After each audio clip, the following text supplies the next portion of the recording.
Yeah, thanks, Han. Thanks, Han. But we have the same first name for the kind introduction.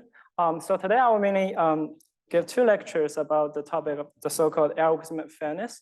And usually I prefer more interactive discussion. So whenever during the lecture, whenever you have any questions or comments about concepts or some part that is not clear, just feel free to stop me and ask a question if needed. I guess for this audience, I probably do not need to repeat too much about the success of machine learning, especially deep learning in the past decade. So range from, say, object recognition over the large-scale ImageNet dataset, which is a paradigm of supervised learning, to another application using sequence-to-sequence learning in natural language processing of machine translation. And also, we actually also see success beyond just the supervised and unsupervised learning, and also in reinforcement learning, for example, in the game of Go. And DeepMind back in 2017 actually built a very successful Go play agent, which defeat the then world champion Sado Lee. And perhaps the most recent example would be ChatGPT, which is a conversation agent, right? And then we actually nowadays, I believe most of you, if not all, have already play with it.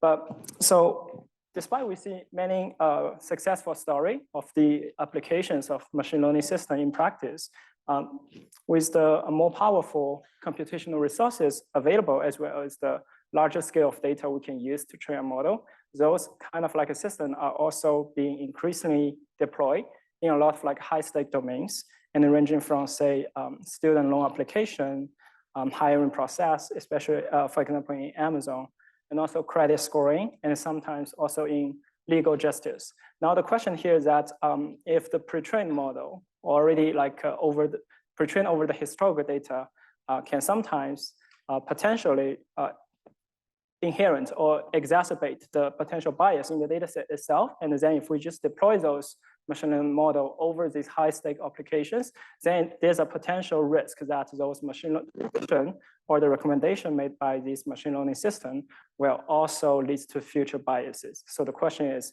that actually possible for us to understand the source of such bias? And then if we can understand the source of such bias, either in the data or in the design of the model, how can we try to prevent or mitigate it to a certain degree? So, so the topic of a trustworthy machine learning is actually very broad, and there's no way for me to cover each aspect of it just using 2 or 3 lectures. And nowadays, the word trustworthy machine learning is, to my understanding, is usually used like a general umbrella term, and it can encompass a lot of different concepts. For example, fairness, which is mainly the topic today, and also about robustness. Here, the robustness can be many different types. There's a distributional robustness, and also adversarial robustness, and also encompass, say, differential privacy, how to preserve the individual data's private information during the training. And also, it includes model interpretability. Say, nowadays, a lot of the deep learning models are very complex, and it's very hard for humans to understand why the model makes such prediction. Is there a way for us to understand the important features or data used in the training process? And now, if we try to partition the whole area of trustworthy machine learning into those 4 different regimes. Now, so as I just mentioned, we have a lot of a detailed criterion or objective to focus on. And the first one is, say, robustness. Here, the robustness meaning, say, we want to, it includes a lot of topics. And Shai is actually an expert in a lot of them. And here, tomorrow, I hope to have some time to discuss, especially, for example, a paradigm called domain adaptation, or out-of-domain generalization, transfer learning. So here, the scenario is, although we can train a model, say, machine learning model over our trained data, but in a lot of applications, when we try to deploy the model over the real world cases or the test data, we usually we will observe a shift in terms of the underlying distribution. And we know, although both Shai and Pierre has introduced 2 days ago, say, under the ID assumption, we can expect a trained model will also generalize to test data. But this kind of guarantee can fail if there's a shift in terms of the underlying distribution when we try to deploy our model. So the question is, what kind of assumption can we make about the underlying data set we are going to see in the future so that we can still say something interesting about the generalization performance? And the second part is about fairness, which will be the main topic of the session today. In particular, we will mainly focus on 3 types of algorithms to achieve different notion of fairness. And also we will try to understand what's the potential trade-off or the price we have to pay in order to achieve fairness. And then is that possible for us to design efficient algorithm so that it's optimal under the fairness constraint? And also a lot of interesting question in the literature regarding the intersection or the interplay between different notion of trustworthiness. For example, differential privacy is a relatively speaking very mature field, and we have many different algorithms to ensure differential privacy in the different paradigms. But now an interesting question arises, say, if we try to simultaneously achieve fairness and privacy, are these 2 concepts compatible with each other? In the sense that, for example, for the simplified supervised learning setting, can we actually design an algorithm that is simultaneously fair and private? So if yes, what's the price we have to pay to achieve such 2 criteria at the same time in terms of accuracy? And the last one, as I just mentioned briefly, is regarding model interpretability or like feature interpretability. And the concepts like this, including, say, the sharply valued inference function, which are used to understand the importance of specific feature or like the data points during training. And also, how can we understand the internals of a trained model, say a deep neural nets? Why deep neural nets make certain prediction? And if there's a mistake made by the deep learning system, can we actually do efficient error attribution? In the sense that I want to understand in a counterfactual way, if I had the capability to change certain of the features, will the prediction given by the model change to the correct or desired output? Okay, so as I mentioned, so today we will mainly focus on the fairness part, and hopefully tomorrow I will have some time to also cover the robustness part, mainly from a distribution perspective, in the sense that how can we try to guarantee generalization, or what's the potential failure mode if there's a distribution shift between the training and the test data. Okay, so now before I talk about the specific definition of different notion of fairness in the algorithm to achieve them, so you may ask why and how ML models could be unfair. And actually, this line of work dates back at least from like 2016. And at that time, there's a heated debate in the community. So it's actually results from a real world use case of machine learning model in legal justice. So in this particular case, it's about the application so-called recidivism prediction. So there's a company called the Compass, and they design, actually there's a company called Northpoint, and actually they design a software. The software is called a Compass. And this software, you can, for now, you can just understand it to be a black box predictor. And the input to the Compass software is a description of each individual, say a defendant. And then the goal of the Compass is to take the description of the defendant as input, and then output a risk score. And the meaning of the risk score is to provide a level of confidence estimate about whether a defendant would commit a crime or not if released in a time span of 2 years, right? So now if we abstract out the details and look at the whole like pipeline, so roughly speaking, we can try to describe each defendant in this case by a feature vector. And the feature vector can incorporate or contain a lot of description attributes about the individual itself, including, say, the prior arrest history, the age, the drug history, the race, vacation history, gender, etc. And such description about the defendant will be goes through the Compass software. For now, we don't need to know about detail about which specific algorithm the Northpoint company is using to build such a software. Say it's just a black box. And at the end of the output of the black box, we get a real value score, C of X. C is just the software itself. So C of X is the output of the software. You can understand is a real value between 0 and 1. And so it's, roughly speaking, it's supposed to represent the likelihood of defendant to recidivate if released in a time horizon of 2 years. Now, so for this data set, if we try to evaluate whether the compass tool satisfies certain notion of fairness, then we can actually model the problem as a binary classification problem. So here the input is just a feature vector, and we have ground truth label, right? Because the ground truth label is just a 0, 1, indicate whether the defendant recidivate or not. And also we can compare the risk score CX. And in this case, compass is known to satisfy a pretty nice property. It's saying that the compass tool is well calibrated. So what does that mean? So recall, compass is just a score function. So that means actually I can compute the conditional probability of true label, in this case, like recidivant or not, being 1, condition on the score given by the compass tool. And we say the classifier, the score function is well calibrated if for every value of C in the range of 0 and 1, the conditional probability of Y equal to 1, given C, X equals to C, is actually equal to C.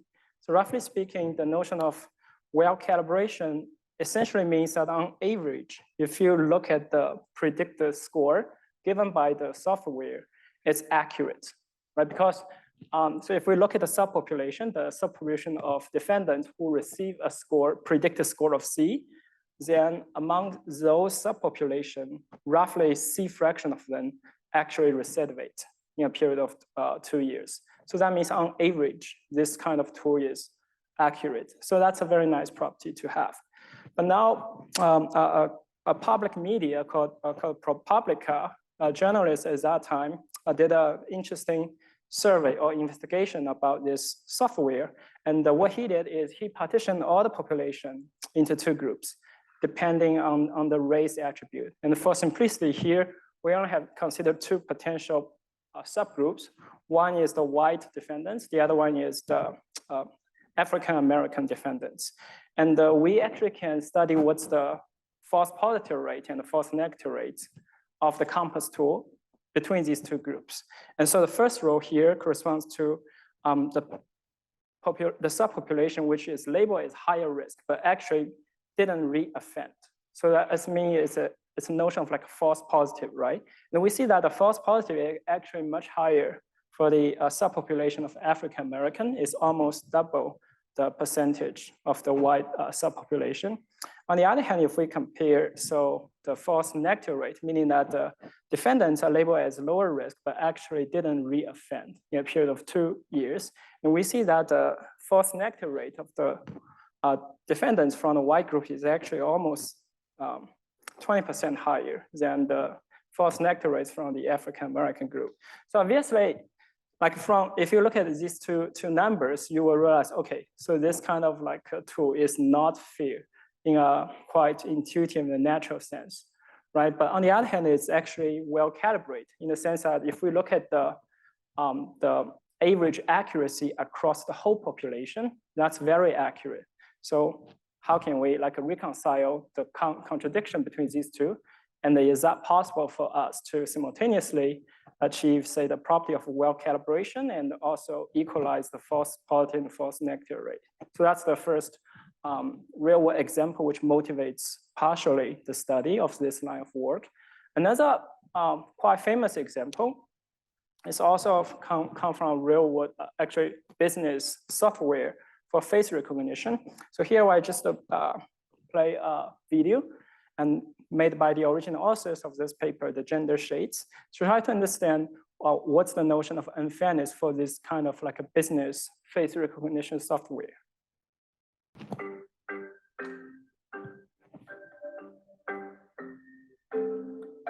Hi, I'm Joy, and I research how computers detect, recognize, and classify people's faces. In my TED featured talk, I spoke about my experience with the coded gaze, my term for algorithmic bias. The system I was using worked well on my lighter skinned friend's face, but when it came to detecting my face, it didn't do so well until I put on a white mask. After my talk was posted, I tested my speaker image profile across different facial analysis demos. 2 of the demos didn't detect my face.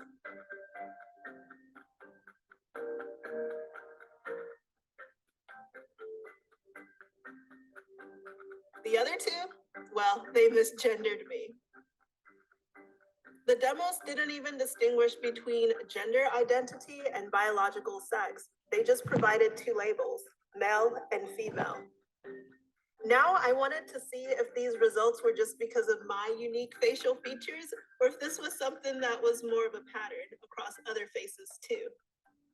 So I began a project that became my MIT thesis, Gender Shades, or the long title, Gender Shades, Intersectional Phenotypic and Demographic Evaluation of Face Data Sets and Gender Classifiers, or just Gender Shades. I wanted to see how well different gender classification systems worked across different people's faces, and if the results changed based on somebody's gender or their skin type. I created a data set of over 1,000 images of parliament members ranked among the top 10 in the world based on their representation of women in power. To get at a range of skin types, I chose 3 African countries and 3 European countries, so I could see how the system performed on lighter skin and darker skin. Then I chose 3 companies to evaluate: IBM, Microsoft, and Face++, which has access to one of the largest data sets of Chinese faces. So now with the data set and the companies, I decided to run a test. The companies appear to have relatively high accuracy overall. Microsoft performed best, achieving 94% accuracy on the whole data set. All companies perform better on males than females, and all companies also perform better on lighter subjects than on darker subjects. When we analyzed the results by 4 subgroups, we saw that all companies performed worst on darker females. IBM and Microsoft performed best on lighter males, and Face++ performed best on darker males compared to the others. IBM had the largest gap in accuracy, with a difference of 34% in error rates between lighter males and darker females. I was surprised to see multiple commercial products failing on over 1 in 3 women of color. In fact, as we tested women with darker and darker skin, the chances of being correctly gendered came close to a coin toss. While more research is needed to explore the specific reasons for the accuracy differences, one general issue is the lack of diversity in training images and benchmark data sets. Failure to separate accuracy results across traits like gender and skin type also makes it harder to identify differences. Companies should do better with commercially sold products, especially since the machine learning techniques that have made gender classification possible are applied to other domains of computer vision, like facial recognition, and other areas of artificial intelligence, like predictive analytics. Predictive systems can help determine who is hired, granted a loan, or what information a particular individual sees. These data-centric technologies are vulnerable to bias and abuse. As a result, we must demand more transparency and more accountability. We have entered the age of automation overconfident yet underprepared. If we fail to make ethical and inclusive artificial intelligence, we risk losing gains made in civil rights and gender equity under the guise of machine neutrality. The coded gaze reflected in the Gender Shades project must be faced.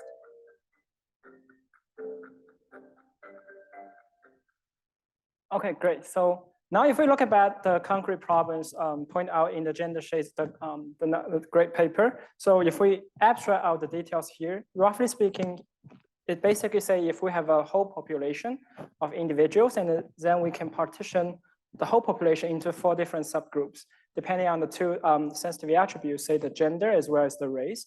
And now the same phenomenon we observe here is that although the 3 commercial systems, including IBM, Face++, and the Microsoft for facial recognition, they are overall very accurate. But now if I look at the concrete subgroup accuracy, they actually exhibit a very large disparity between the accuracy over each subgroups. And roughly speaking, this problem is known as the so-called accuracy disparity. So that means when we evaluate the same function or the same classifier H, but now this time I condition on 2 different groups. Say for simplicity, I can partition all the population into G0 and G1.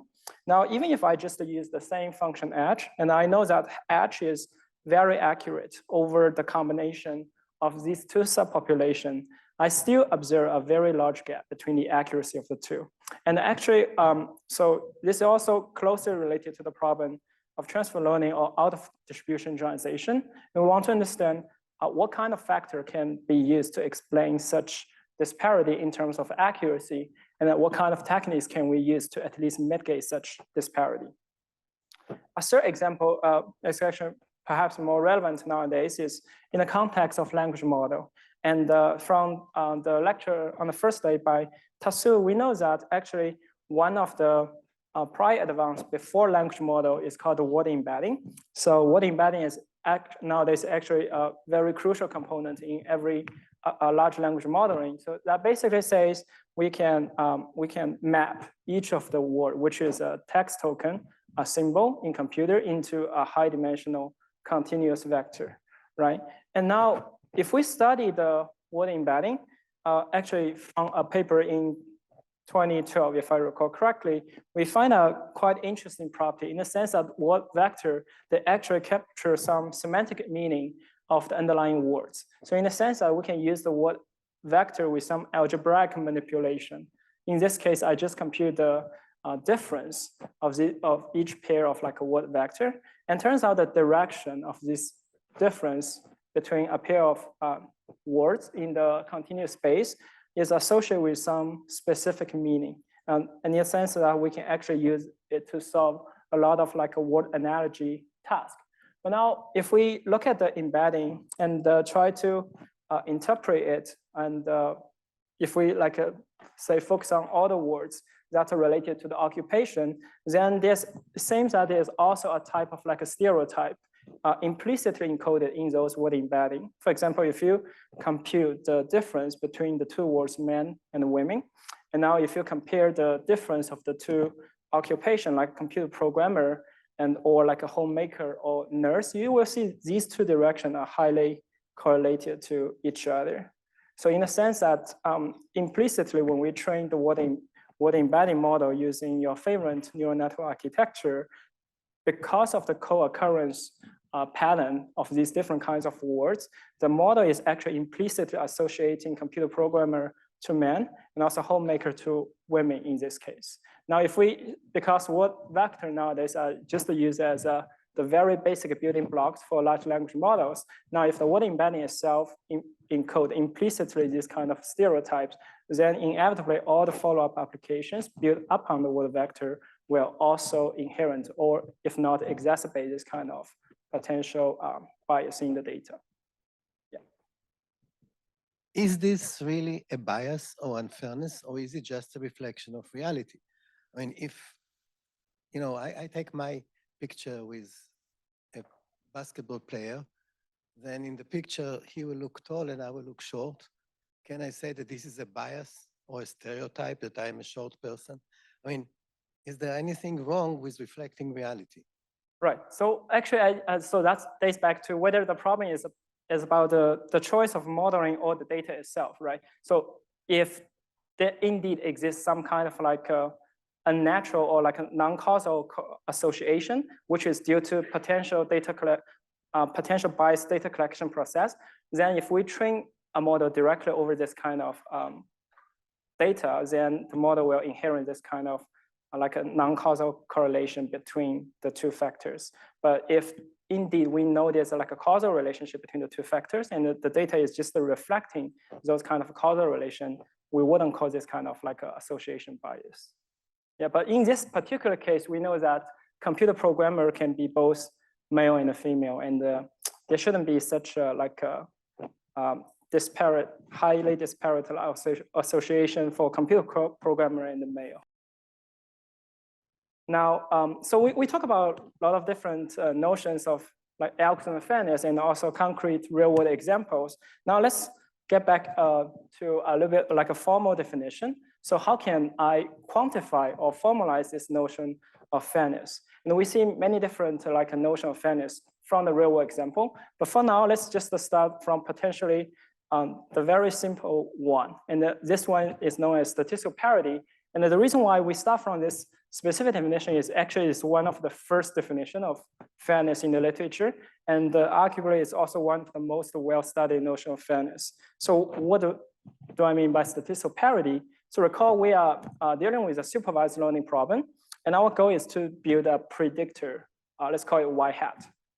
And then along the predictor y hat, I also have access to the so-called the protected or the sensitive attribute, let's call it A. So in the context of like a gender shade face recognition, A can be instantiated by say the gender or the race of individual. And the notion of a statistical parity is essentially ask that I want my prediction y hat to be statistically independent of underlying sensitive attribute A. Right, so in other words, if we use like information theoretic interpretation, that means I want my classifier, no matter whether it takes the sensitive attribute explicitly or not as input, the output should not contain any information related to the sensitive attribute A. And this kind of definition actually dates back to at least 2009. And it's a constraint known as building classifier with independence constraint, right? Now, one real-world example which tries to like implement this kind of notion is actually in school admission. So last year, I think it's in summer last year, so US Supreme Court, they made a decision. So the decision is basically saying that starting from the summer of 2023, for all the school admission process, they cannot use the race information explicitly in the school application. Right, so basically they want to ensure that the decision made by the admission process and system will not depend on the race information of the applicant. So now the question is this kind of like a mechanism sufficient to ensure the goal? Meaning that what if we just directly remove the sensitive attribute A from the input? Will the classifier or the output y hat built from removing the sensitive attribute A be fair in the sense that to certify this kind of statistical parity. And in the literature, it's known as like fairness through blindness. So that means what if we say in the example for recidivism prediction, I just remove the race from my input. The original classifier will build over X and A jointly, but now let's say it's only allowed to build over A. So the question is that sufficient? And the answer is no. It's a very, very easy to see why it's not sufficient because let's see a concrete example for binary prediction and all the attributes are also binary, right? So here I have input X, I also have the other input A. Now I want to remove A explicitly from my input. But the problem is that if we look at this choose table and then you look at each row, you realize actually A is just a synonym for X, right? There exists a bijection between X and A. So that even if I just remove A from my input explicitly, the model can still implicitly try to infer the value of A by looking at X because there's a bijection between them. Of course, this is a very extreme example, but in practice, if there's like a high correlation between different attributes in X versus the sensitive attribute A, then just explicitly removing the sensitive attribute A from the input is not going to be sufficient. And this problem is known as the so-called redundant encoding problem. And you can imagine, for example, even if I try to protect the race attribute, but people can still, or the machine built on the input after removing the race can still use the zip code as evidence to try to infer the value of the race. Okay, so now since like fairness through blindness is not sufficient, what kind of like techniques we can use to ensure our goal? Say I want my outcome of the model to be statistically independent of the sensitivity attributes. Now, before we introduce the detailed procedure, let's go back to see what's the whole pipeline look like. So again, here it just shows a typical machine learning pipeline where we start from some joint distribution. Now, slightly different from traditional supervised learning, which mainly contains between X and Y. So here we start from a tuple. The tuple contains X, A, and Y. So X is the feature you can use to build your model in order to predict Y. And A is the protected attribute or the sensitive attribute we try to hide. And then the X will go through the black box, which is the predictor we're trying to build. And then the outcome, desirable outcome is I want my predictor, let's call it Y hat, to be on one hand as accurate as possible. In the sense that if I measure the discrepancy between Y hat and Y, it should be small. But on the other hand, I want my statistical parity condition to hold, in the sense that Y hat is independent of A. Right, so that's a pretty simple illustration. Another way to understand statistical parity is if Y hat is independent of the sensitivity attribute A, then if you look at the positive predictive rate of, say, in school admission, then the admission rate between two different subpopulations should be equal, right? Because if Y hat equals to 0 and 1, meaning that whether to admit a student or not, and if Y hat is independent of the race attribute, then if you measure the admission rate for such classifier over the two groups, then it basically says that the admission rate should be the same. Great. Now, we already seen that just removing the sensitive attribute A from input is not sufficient. So what kind of techniques we can use to achieve the goal? So a first type of technique is known as pre-processing techniques, or also known as fair representation in the literature. Is actually invented by Professor Richard Zamel and also his co-author, including Professor Cynthia Dock. So the idea is pretty actually intuitive. So since we start from a joint distribution between X and A and Y, now suppose I just want to find the encoding of my input. So why not I just try to learn some feature, and the feature I will use Z to denote the feature. And then the idea is that I want to learn such a feature so that on one hand, my feature Z has a very small mutual information related to the sensitivity attribute A. So on the other hand, I want to make sure that my feature Z also preserve as much information as possible with respect to the original input X, right? So that's basically a trade-off problem. And the original paradigm of learning fair representation is a purely pre-processing approach, in the sense that in order to learn such fair representation, we actually does not even need to have access to the label Y itself, right? It's actually unsupervised learning paradigm. But the problem is, if we just try to achieve this goal, we can get degenerate solution. So in the sense that if I don't care about any accuracy for downstream task, a degenerate like a, yes? Yeah, there is still a very big problem behind it, and which is what is the distribution that you are trying to match? Because the distribution of applicants to Waterloo Computer Science is different than distribution of people who apply for a loan. Right. So the parity tries to match the proportions in the distribution of applicants, but this differs from one case to another. So how can you say that you have a representation that will always ensure fairness? Right, so this kind of notion does not capture the individual level of like a fairness. It's only like a group level. Say that's no group level, but the group, what is, when you say it has to be the same probability as in the population, right? What is the population? Is the population of applicants to become computer scientists, or is the population of people who apply for a loan? It's a population of people who apply for a loan in Boston or apply for a loan in Geneva. And the population is what determines the parity here. Yeah, exactly. So in this particular like a setup, we assume we start from a fixed distribution. Right, and it's completely unrealistic. It's right. Later I will mention the potential limitation of this line of work. So the premise of this line of work, say the learning fair representation, is assume we have like a fixed distribution during the training and test time.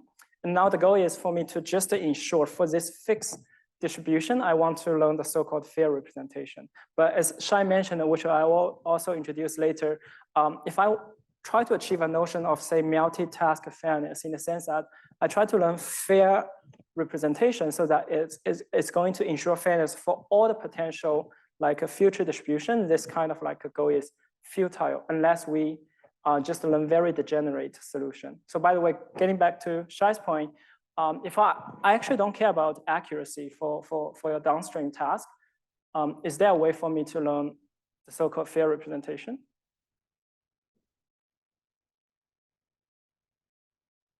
So the answer is yes. You can just say, I just learn a constant mapping. In the sense that no matter what's the input given to me, I just map it into 0, right? So 0 is just constant. And that means I just throw out all the information from your input. So that because it maps to a constant and there's no difference between this constant, no matter from which group the applicant's coming from, right? But of course, this kind of like a notion of like a degenerate representation is not going to be useful because it's just to throw out all the information in my input and I cannot use the representation to make accurate prediction. So in order to improve this kind of limitation and also make sure my representation is rich in a sense that it's useful for downstream tasks, what we can do is actually we can incorporate the label information Y into the joint modeling process. So how can I do that? So the idea is very simple. I want to maximize the mutual information between Y and Z. Z is our feature, and the Y is the label we try to predict. And the goal of like maximizing the mutual information is to ensure that the feature I get, Z, is informative about my prediction task. And on the other hand, I want to also make sure the so-called TV distance. It's a distance metric to measure the discrepancy between the two, between any given pair of distribution is going to be small. I will like introduce the concept of TV distance in more detail later. But for now, let's just use P to denote the feature distribution for one group and the Q to denote the feature distribution for the other group. Okay, and here Z can be very flexible, right? So we don't make any assumption about Z in the sense that Z can be any form of like a feature transformation. It can be linear like PCA. It can be nonlinear given by a neural net.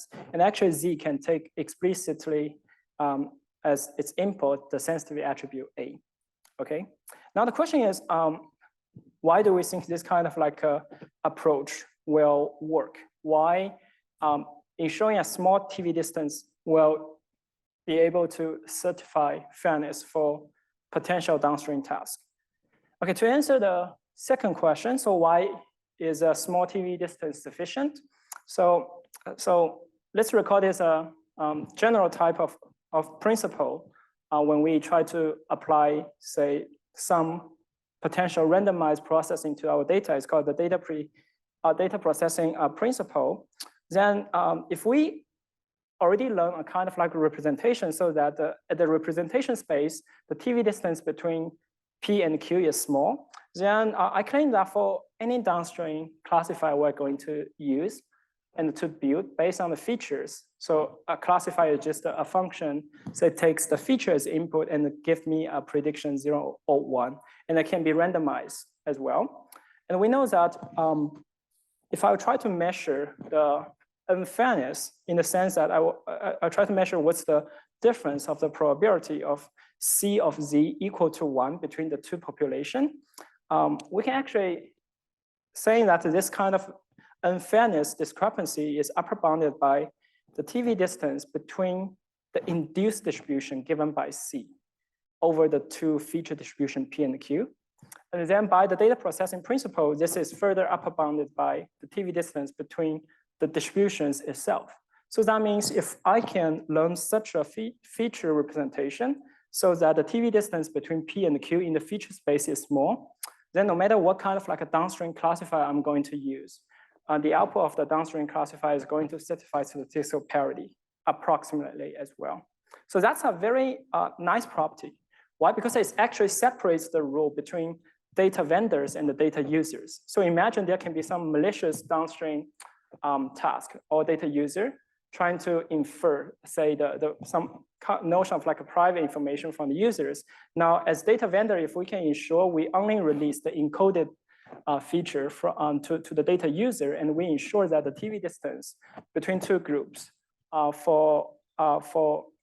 the feature space is small, then no matter what kind of like a data user, potentially malicious one trying to use is also good. The unfairness measure is also going to be small. Yes. I have a question. So, TV. So, is TV is important, or like because the TV can be upper bounded by KL. So right. KL is also okay, or like TV is necessary for. Yeah, this? I will like just briefly, in the next few slides, mention why we should use TV. But of course, TV is intractable to minimize in practice, and later we will see. Actually, also tomorrow. So Shai introduced a notion of like edge divergence, which is can be understood as a parameterized relaxation of the TV distance. And what we're going to do is trying to relax the TV distance as well. Right. Okay, great. So that's good. So getting back to Makoto's question, why we should use TV distance. And in order to answer this question, I will introduce a sort of like, say, binary distinguishing game.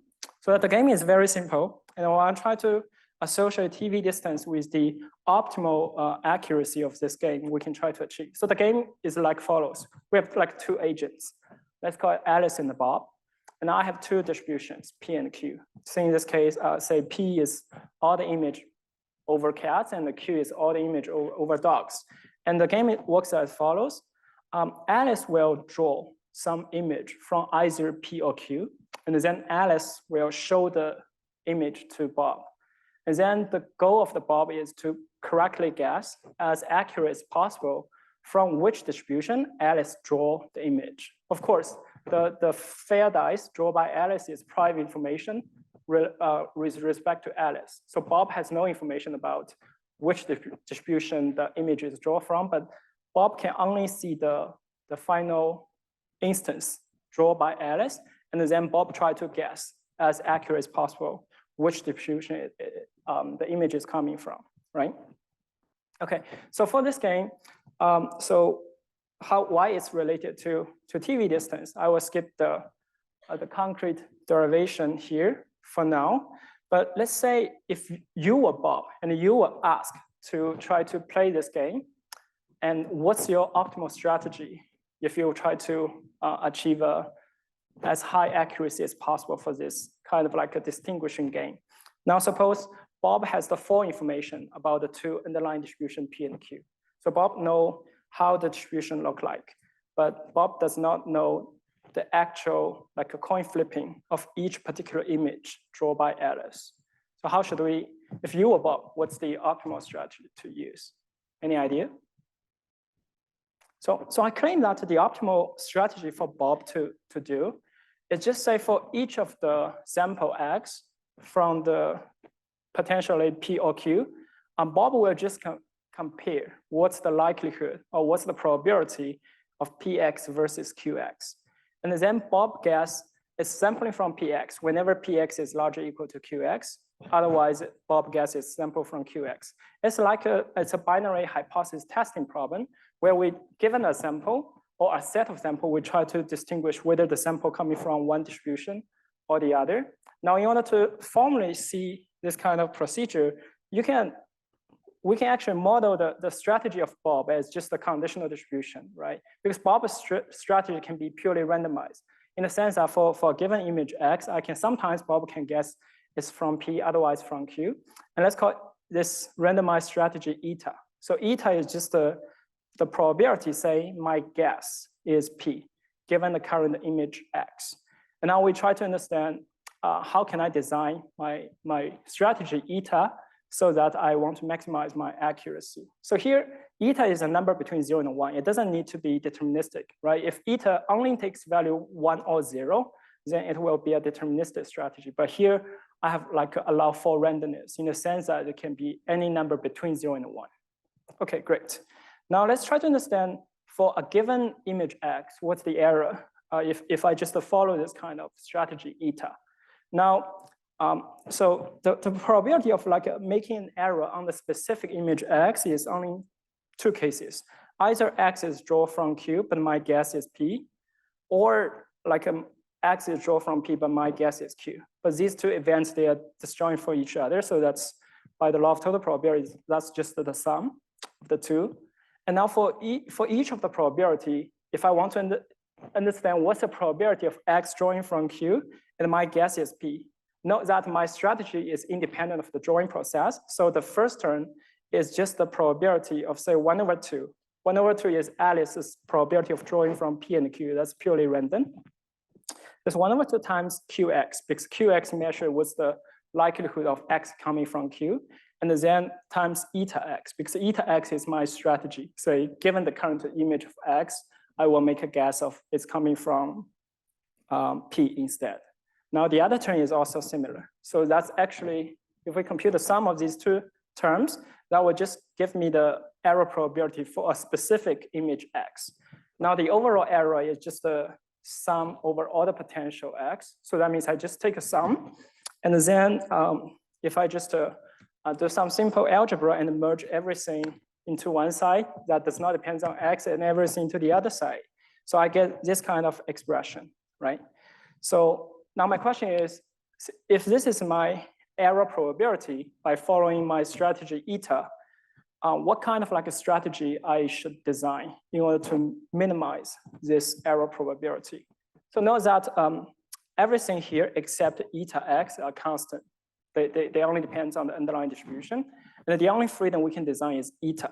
And I can freely choose eta X for each different value of X. So my question is, I want to minimize this error probability. What kind of strategy I should follow? But because here the minimization is independent for each value of X. Because eta X is just a conditional probability. I can choose a different value for each different X.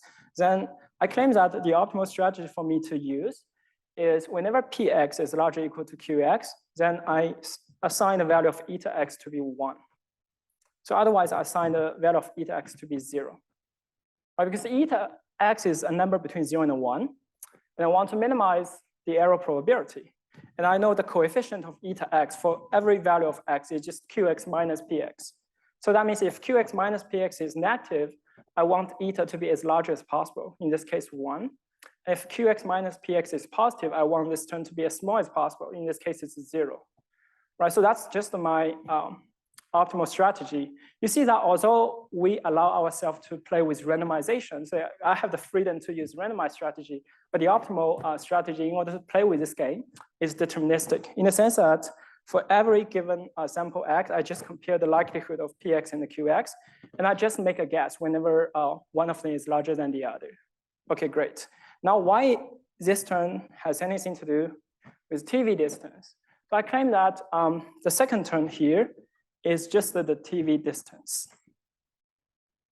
Okay, so in order to see this, let's go back to the definition of TV distance and one of its equivalent characterization. So recall that we start from the definition of TV distance, say it's the supremum of all the event we can observe, and I want to measure what's the maximum difference in terms of P of the event minus Q of the event, right? And for simplicity, let's assume our sample space is finite. But the proof, I mean, the result still holds if we start with like a continuous sample space, and the underlying derivation will be the same.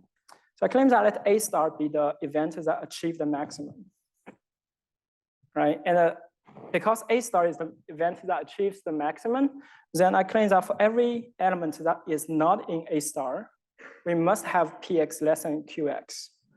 So why is that? Because if otherwise, then I can include this element into my event A star, and I will only increase the difference of the two probability, right? So that means we have the property that for every X that is not in the event A star, Px is less than or equal to Qx. But now let's use this observation to further see how can I measure the TV distance in terms of the L1 distance between the two distribution P and Q. Now the L1 distance between P and Q is just to say I compute the element-wise difference, take the absolute value, and then take the sum across all the elements. But now I know that for every X in A star, P is larger or equal to Q. And for every element which is not in A star, P is less than or equal to Q. So that means I can just take out the absolute value and then categorize into the two cases. But with some simple algebra, you can verify that because the second set is just a complement of the first set, we can just write the summation of qx for all the x not in A star to be 1 minus qx for all the x in A star. And the result, we see that it's actually 2 times the TV distance. So that means in order to measure the TV distance, I just want to know what's the subset, so that over this subset, one probability is larger than the other. And we actually also show what's the connection of TV distance between L1 distance. Right, so now let's use this fact and see why the error probability we arrive at the end is actually just the TV distance. Because we design our eta so that whenever one probability is larger than the other, eta takes value of 1. And then otherwise I take a value of 0. So that means whenever eta equal to 1, that means the element belongs to the A star, right? And now using this fact, we can just simplify everything to be 1/2 minus 1/2 times the TV distance between P and Q. So what does that mean? So that means if you want to play with this game, then if there's no, like I say, for one extreme example, there's no overlap between the two distribution P and Q, in the sense that their support is destroyed, then the TV distance is maximized, taking a value of 1. In this case, there's no error Bob needs to incur because it's very easy for Bob to play with this game. I just need to see from which support the image is coming from and then make the corresponding guess. But on the other hand, if P is exactly equal to Q, then the optimal error probability will be 1/2. So that means it's like a random coin flipping. That means Bob cannot do anything better than just the random guessing. And hopefully that illustrates why we should minimize the TV distance between the two feature distribution, because if the TV distance between the two feature distribution is going to be small, that means no matter what kind of, how powerful the discriminator or Bob will be, Bob cannot guess from which subpopulation the sample is coming from. Now, using this kind of like interpretation, let's see how can we try to build an algorithmic model to ensure that the TV distance is small. Now, the key connection here we want to use is the TV distance can be interpreted as sort of the optimal error probability we can try to achieve in this kind of a binary distinguished game. And the so-called paradigm is called fair representations, or AKA adversarial training. So what we're doing here is that given the overall population, I can partition the overall population into 2 subgroups. Say the blue one corresponds to the male, and then the red one corresponds to the female applicants. Now what I'm doing is I build a neural net, for example, over the input from the male applicants, and also I build neural nets over the input from the female applicants. Now, at the end of the neural network, I will just get some encoding of instance for these 2 subpopulations, and then I will simulate a discriminator. So just interpret the discriminator to be Bob in the game. And then I want to ensure that no matter how strong the discriminator we can try to build, by taking the features after the neural network as input, the discriminator cannot successfully answer the question, right? Because if I indeed learn some feature, so that no matter how strong the discriminator is, it cannot achieve a non-trivial error probability smaller than 1/2, then I can ensure that the TV distance or like an approximate version of it is going to be small after the feature encoding. So that's the intuition, how to using algorithmic technique to approximately achieve this goal. Right, and although this kind of like a paradigm is very simple, but there are many different variants we can use, because we can use the traditional adversarial training like the ones in generative adversarial nets. We can also use other kinds of like a distance metric, like the kernel distance maximum mean discrepancy, or later we will see what's the sign distance to achieve this goal. But nevertheless, the key idea is the same. We try to learn feature encoding given by some neural nets. so that after it, the feature distribution between the two groups is small. And we achieve this goal by simulating a binary game between Alex and Bob. In this case, Alex is just the feature encoded neural nets, and the Bob is the discriminator. Great. Now let's see some concrete example how to achieve this goal in practice. So recall here we have two goals. The first goal is I want to make sure my features still to be informative. In the sense I want to minimize my target prediction error regarding Y. And then my second goal is I also want the feature to be fair. The representation is to be a fair representation. And I achieve this goal by simulating a discriminator. So in practice, what has been done is people will just solve a min-max gain. And min-max gain is over 3 components.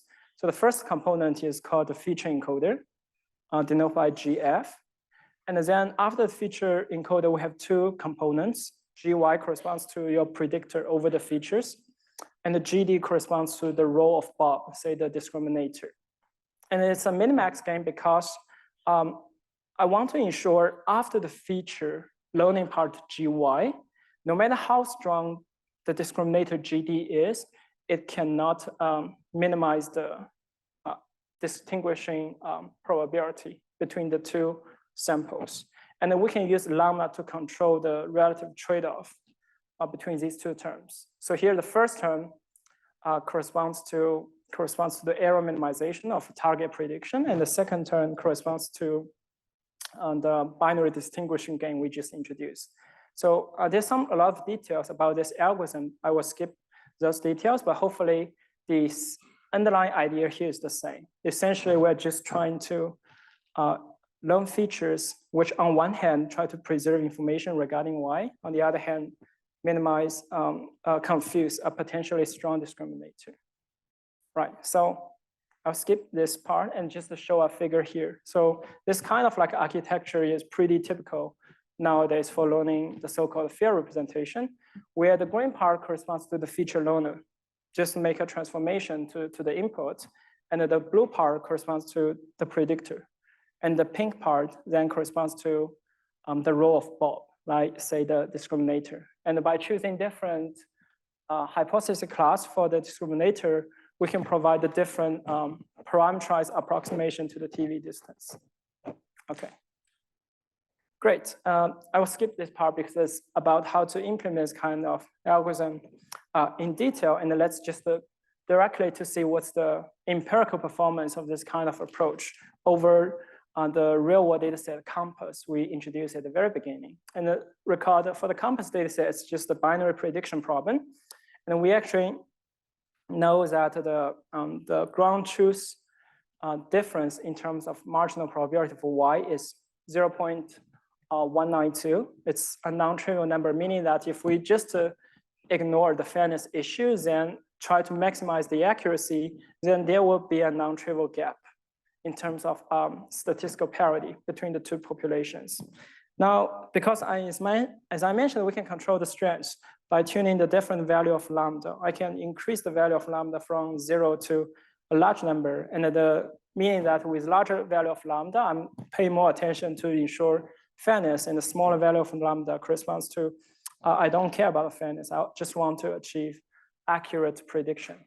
So at the beginning, we see that the statistical parity difference between the 2 populations is pretty large, which corresponds to the first bar of this figure. Now, if we gradually increase the value of lambda, we see that with lambda equal to 50, then the difference between statistical parity for all the defendants from these 2 groups gets shrink to small, closer to 0 very quickly. But on the other hand, if we look at the red and the gray bar, which is a measure of accuracy, a measure of error rate, we see that actually with statistical parity, this parity gets smaller and smaller. It seems that I also need to incur some price in terms of error rate. The error rate also increases, right? So that brings the question. So is this kind of like a trade-off which we observe in this particular data set inherent, or it's just because of the specific design of our model is not good enough so that we pay a price in terms of accuracy? And later we will see how to understand the potential price here, and then how can we design algorithm to achieve the optimal trade-off. But for now, let's try to give a brief summary about this type of pre-processing approach, the so-called learning field representation. So on the upside, we know that it's a very natural framework to separate the data vendor, the data user, right?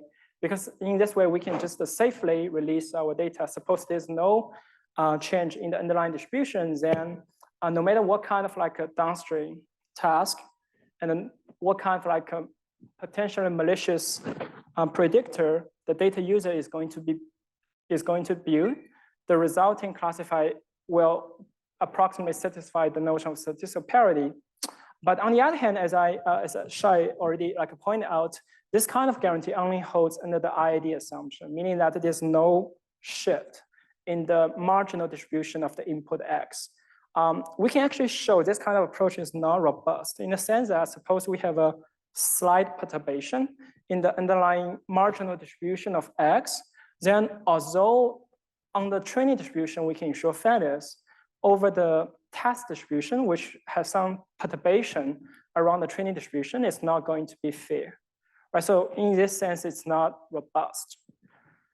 On the third side, so it's also flexible because you see when we try to implement this kind of algorithm paradigm, we can control the relative trade-off between accuracy and fairness by choosing different value of lambda. And if we want to pay a slightly higher price to achieve better fairness, we just tune the value of lambda to be larger. But on the downside, we also, from the empirical results, we see that it seems that with the increase of like a fairness guarantee, we somehow pay a price in terms of the overall error rate. Now the question is this kind of like a price inevitable, or it's only a limitation of the fair representation?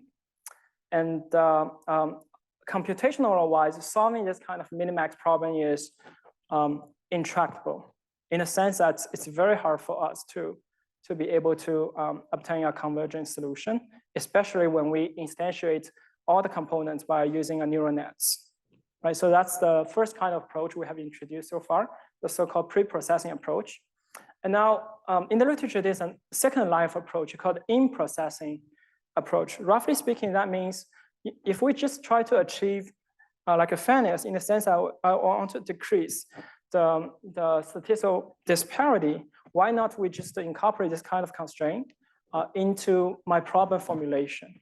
So for example, original without fairness constraint, I just want to do empirical risk minimization in the sense that my objective is to minimize the expected loss over my model parameter theta.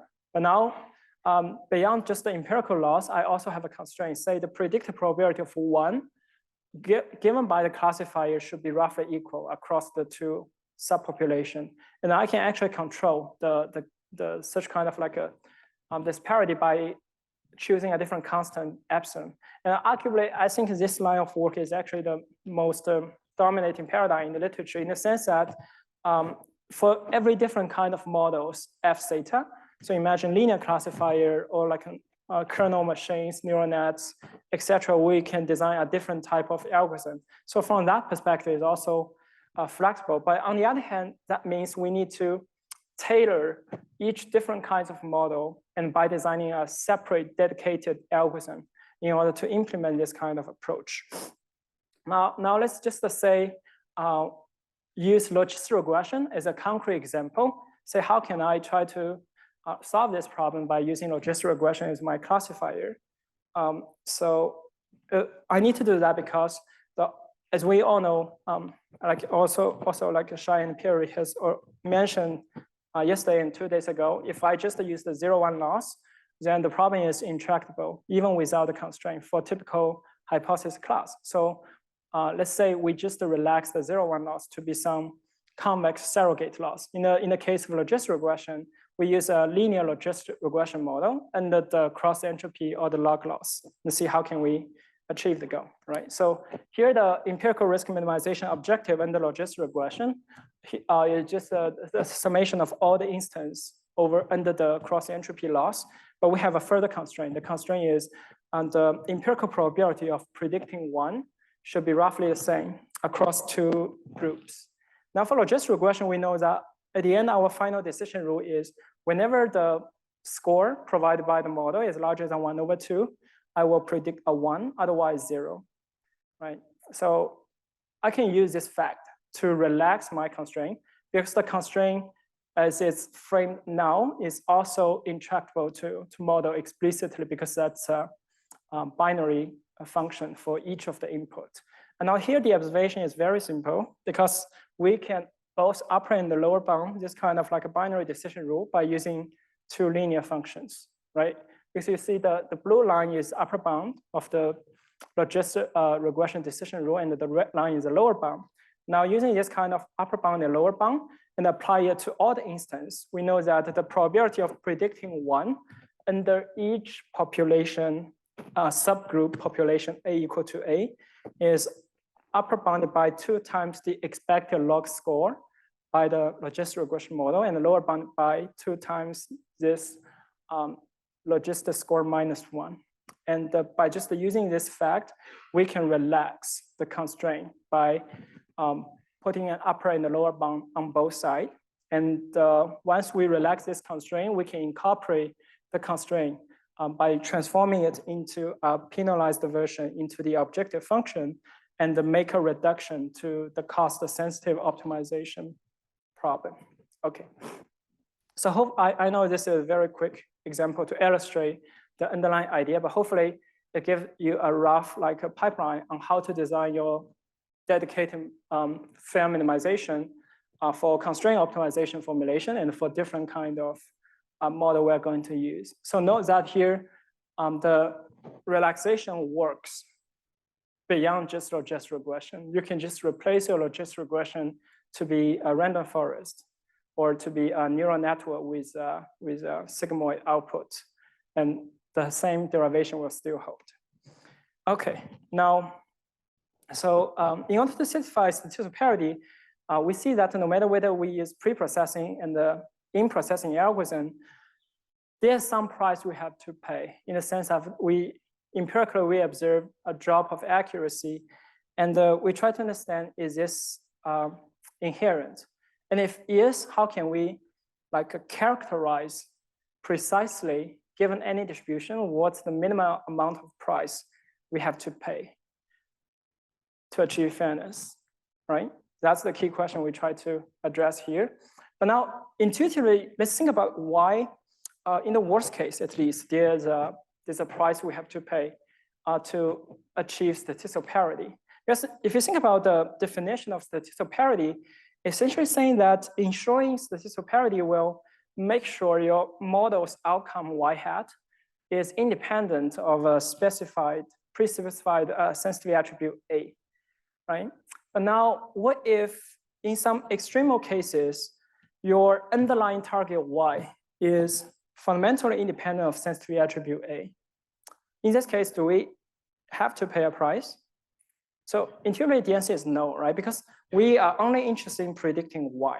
And I know that y is like fundamentally independent of the sensitivity attribute A. So in this case, adding a constraint of enforcing my output to the independent of A is just a futile, it's a vacuous constraint. So in this case, we should expect we do not lose too much accuracy in order to achieve statistical parity. But on the other hand, for example, if the target attribute y we try to predict is just a bijection or like another encoding of your sensitivity attribute A, but now in this case, we are asking the output of the algorithm to be independent of the sensitivity attribute, but at the same time, I want to be as accurate as possible with respect to y. So that's not possible, right? Because y is just another name, it's a synonym of A under the bijection. So in this case, we see that we have to pay a price. And in this extreme example, probably the price is high. So the question is there a term which we can use to precisely quantify the price in both cases? And if there's a term, how can we try to design algorithm that can achieve the minimum price? And before I introduce the concrete characterization, I want to mention that this kind of trade-off is inherent in the sense that it shouldn't depend on what kind of like an algorithm we're going to design and use to achieve fairness. So no matter whether it's like a pre-processing approach or like an in-processing approach, or potentially post-processing approach, as we will introduce very shortly, this kind of like trade-off should exist. And on the other hand, it should also does not depend on how much computational resources we have. In a sense that no matter it's a polynomial time algorithm or it's like exponential time algorithm, this kind of like trade-off should still exist. And statistically, it also doesn't matter how large my sample size is, right? Because even if we have a large amount of training data, in order to certify fairness, I still need to pay this amount of price. So from that perspective, this kind of like trade-off should be information theoretical trade-off. In the sense that it does not depend on the runtime, computational runtime of the algorithm. It does not depend on the sample size, and also does not depend on the specific design of the algorithm. It turns out that there's a very simple characterization of the price. So let's call it it's known as the difference of base rate. So what does that mean? It's nothing more than just the difference of the conditional probability of y equal to 1 across the two groups. And I take the absolute value. And the specific form of price is for any fair classifier H, we are going to build. Then if I measure the error of H in the one group plus the error of H under the other group, then I claim that the sum of the two errors has a lower bound. And the lower bound is precisely given by the difference of base rate. So how can we interpret this kind of like inequality? It basically say that when the difference of base rate is large, then any fair algorithm has to make a large error on at least one of the group.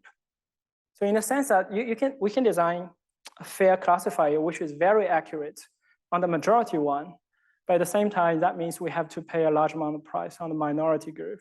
Or I can pay additional attention to the minority group to ensure that the accuracy of the minority group is very high, but that means I have to pay another amount a large amount of price over the majority group. So that means if I measure the balanced sum of these two error rates, then I have a lower bound. Another way to see this kind of results is sort of like an uncertainty principle, in the sense that you cannot simultaneously be accurate for both groups if the difference of base rate is large. Yes? No, but a third way of viewing it is just saying that this notion of demographic parity is just a silly notion for fairness. I mean, we can ask ourselves what is a reasonable notion of fairness? And this just shows you that this demographic parity is not a reasonable notion of fairness. Right. So it's worthless to dig into it too far. I mean, it just doesn't make sense as a notion of fairness. Right. So actually, we mainly talk about this notion is because historically, that's the first concept proposed in the study in the literature. But later, actually, back in 2016, there are more refined notion, which also take into account the label information Y. And we will see it very shortly in the second session. Right. Okay, great. Now, so let's see whether this kind of like lower bound is tight, because whenever we derive an inequality or upper lower bound, we want to see whether they are vacuous or not, in the sense that whether they are problem instance, we can indeed achieve the lower bound. So to see this, let's consider the two extreme cases we start from the beginning. So in one case, if A equal to Y, now if you just plug in if A equal to Y, then the difference of base rate is just 1. So in that case, the inequality basically say that if you want to be fair in those cases, then on at least one of the group, your error rate has to be 0.5. So that's actually very bad, right? Because 0.5 is the worst accuracy I can try to achieve for a binary classification problem. I can achieve 0.5 by just flipping a random coin, disregarding all the input information. But that also means that if there's like a conflict between the sensitivity attribute and the target label Y, then you can not do too much better than just flipping a random coin. On the other hand, if like A is fundamentally independent of Y, then the difference of base rate is 0. So in this case, the constraint in terms of lower bound is just vacuous. We don't have any like constraint on the price we have to pay. So that means in this context, the difference of base rate is actually a fundamental quantity to characterize the trade-off in terms of the price we have to pay in order to ensure statistical parity. And actually, if you recall the definition of TV distance, the difference of base rate is just the TV distance of y between the two subpopulation, right? For binary label of y. Okay, great. So you may wonder why I pay a specific attention to the form of the sum of two group error. So shouldn't we pay more attention to the overall population? Like, why not I measure the overall error rate instead? So it turns out if from the result we have, we can also derive a lower bound for the overall error rate. But the overall error rate must include the unbalancedness between the two populations. So in the sense that in the worst case, you actually do not need to sacrifice too much in terms of the overall accuracy in order to achieve fairness. So why is that? That just means if you use overall accuracy as a measurement, then it does not reflect the true price we have to pay. The reason why this is because in the overall population, the two groups can be extremely imbalanced in the sense that imagine in one case, one of the group takes more than 99% of the overall population and the other group takes only say less than 1%. In this case, you can completely sacrifice the accuracy over the minority group.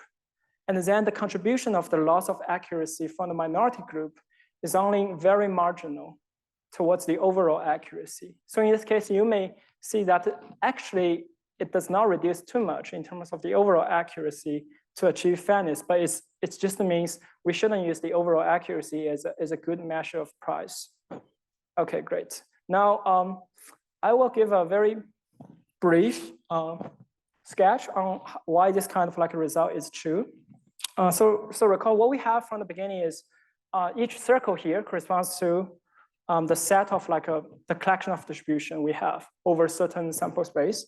And then we start from two distribution, one for each of the subpopulation, denoted by the two dots here.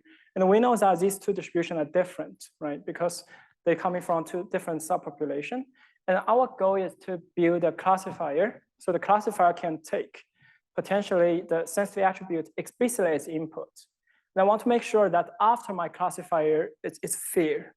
But what does that mean? That means if I measure the distance between the induced distribution from the classifier over the space of y, then their distance should be small.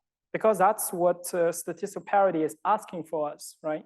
Statistical parity basically say that if you look at the predicted probability for y equal to 1, it should be roughly the same across both groups. So that means on the two dots induced by the classifier should be very close to each other. But now there are two additional dots in the second circle, and they correspond to ground truth label distribution. And that's a constant, only depends on the underlying distribution and doesn't depend on how we design the classifier itself, right? And we use a solid line between these two dots to measure their distance. And their distance is actually just the difference of base rate or the TV distance between the two. Now, if I look at the quadrilateral formed by those four different dots over the second circle, and I know that TV distance is a metric. So that means there's a simple triangle inequality that's going to hold over those 4 points. So that means if I take the sum of the three dashed segments, their sum should be lower bounded by the solid line. But interestingly, later we will see that the length of the dashed segment is just the error we have to incur in order to ensure statistical parity.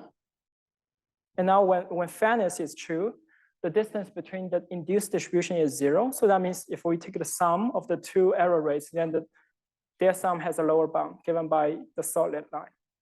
Okay, great. So now a follow-up question is, although we discussed problem instance where the inequality become tight, but it's not sufficient. Because ideally what we want is for any distribution, I want to come up with an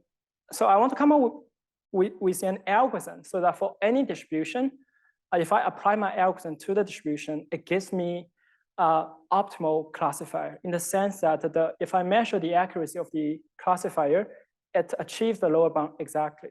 So that's our goal. So why is this interesting? It's because if we can indeed design such an algorithm, that means the lower bound itself is tight. It's tight not just for specific instance, it's tight for all the instance, right? If we can indeed construct such an algorithm. And also it's good in a practical perspective because we find an algorithm that is fair and also optimal in terms of accuracy. But unfortunately, this problem cannot be easier than learning the base classifier itself, even disregarding the fairness constraint. Because here we're asking for two criteria. On one hand, I want to be fair. And on the other hand, I want to be optimal in terms of accuracy. Now, if I just disregard the fairness constraint, learning the optimal classifier is asking us to learn the base optimal predictor, which is a hard problem by itself. And we can actually use a formal argument to show that we can make a reduction from, say, from learning the base classifier to learning the optimal fair classifier. For the sake of time, I will skip this part of the discussion, but I just want to argue or mention that in order to answer our question, so how can we derive the optimal and the fair classifier, maybe it's more realistic for us to ask, so given the base optimal classifier is an oracle, can I use this kind of oracle and then construct an algorithm that return me the fair and optimal classifier, right? So that's the setting we are discussing here. So that means suppose for any distribution, I have an oracle. The oracle will just give me the base optimal predictor over the given distribution without any constraint. And I want to build an algorithm upon this kind of oracle and return me the fair and optimal classifier. So the answer is yes. And actually, the structure of the algorithm is very simple. Let me explain the pseudocode here. Now, the input is we want oracle access, let's say H0 star and H1 star, which are the base optimal classifier for each of the populations separately. But because here I assume I have two groups. And for each group, I can call my oracle, base optimal oracle, to give me H0 star and H1 star at this stage without carrying any fairness constraint. And now the second step is I want to estimate what's the marginal probability of y equal to 1 for each of the group. Let's say it's alpha and beta. And without loss of generality, let's say alpha is at least as large as beta. Now with these two kinds of information, the optimal decision is just the optimal algorithm is just a decision tree. So let's see what the algorithm is doing. So the algorithm is saying, given the input x and a, so I will just check whether a equal to 0 or not, to see from which group the input is sampled from. And now, if I know a is from 0, then I just call the base optimal classifier in group 0. And now, depending on the outcome of the base optimal oracle, if it's a 0, I just follow the recommendation. Otherwise, if it's 1, I make a randomized prediction. In a sense that with probability alpha plus beta over 2 alpha, I will follow the recommendation. Otherwise, I will flip the recommendation from the group-wise base optimal classifier. Now for the other branch, in the minority group, that's also the same procedure. It's just the randomization probability is going to be different in this case. Now, I also claim that this kind of procedure also provides a nice separation between the model design and the constraint satisfaction. Why? Because it's kind of like a post-processing approach. Because in order to achieve fairness, we just need to focus on how to achieve as high accuracy as possible within each group first.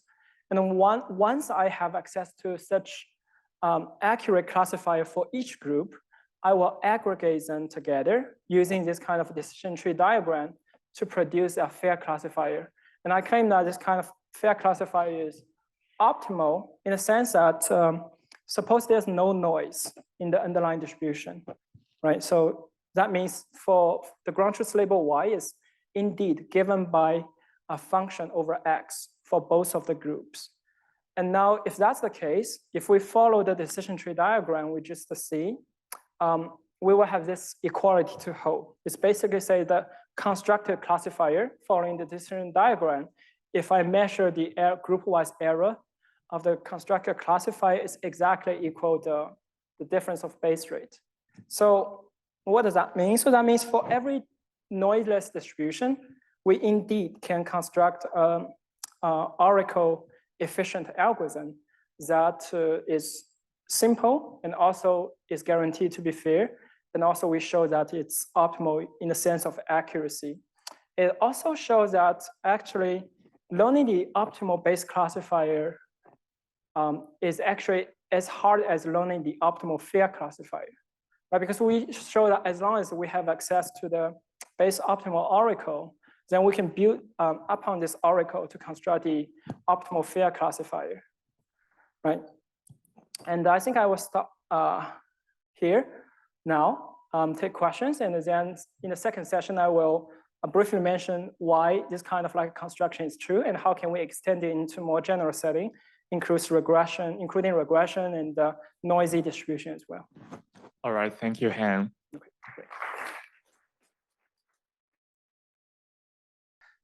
welcome back. So I guess, a couple of like a discussion about this construction to learn the so-called optimal and fair classifier. So basically here we have a very specific and potentially strong assumption. The assumption here is that we assume there's no noise in the underlying distribution.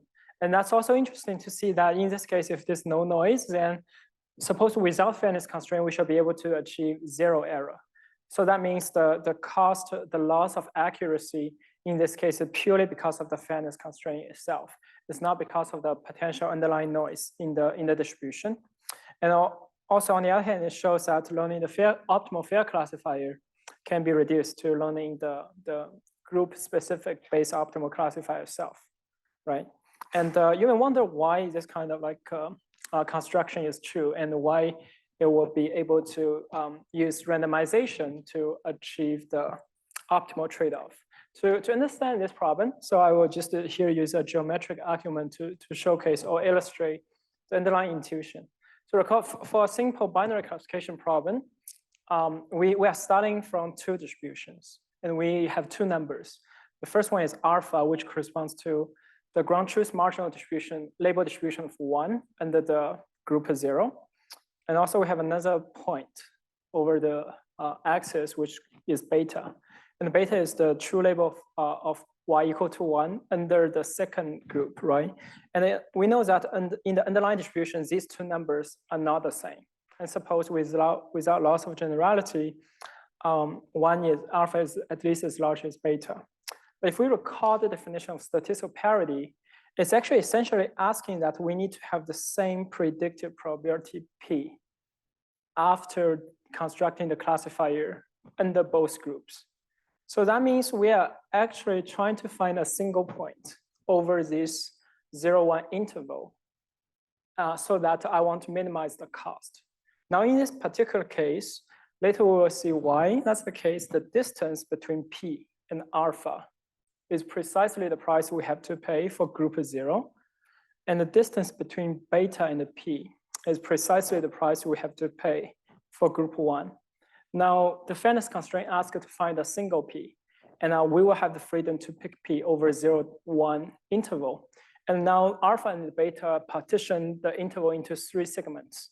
So my question is, suppose we know the price have to pay is the distance between alpha and the P and the beta and the P. So which segment I should choose to place my P? So the answer is we should probably place P in the second segment, in a sense, a point between alpha and the beta. Why? Because in this case, the distance between P and alpha plus the distance between P and the beta is just the length of the segment, alpha minus beta. Otherwise, if I choose P to be the first or the third segment, I need to pay additional price in order to place P, right? Because if I place P in this first segment, then the distance between P and beta will be double counted when I compute the distance from P to alpha.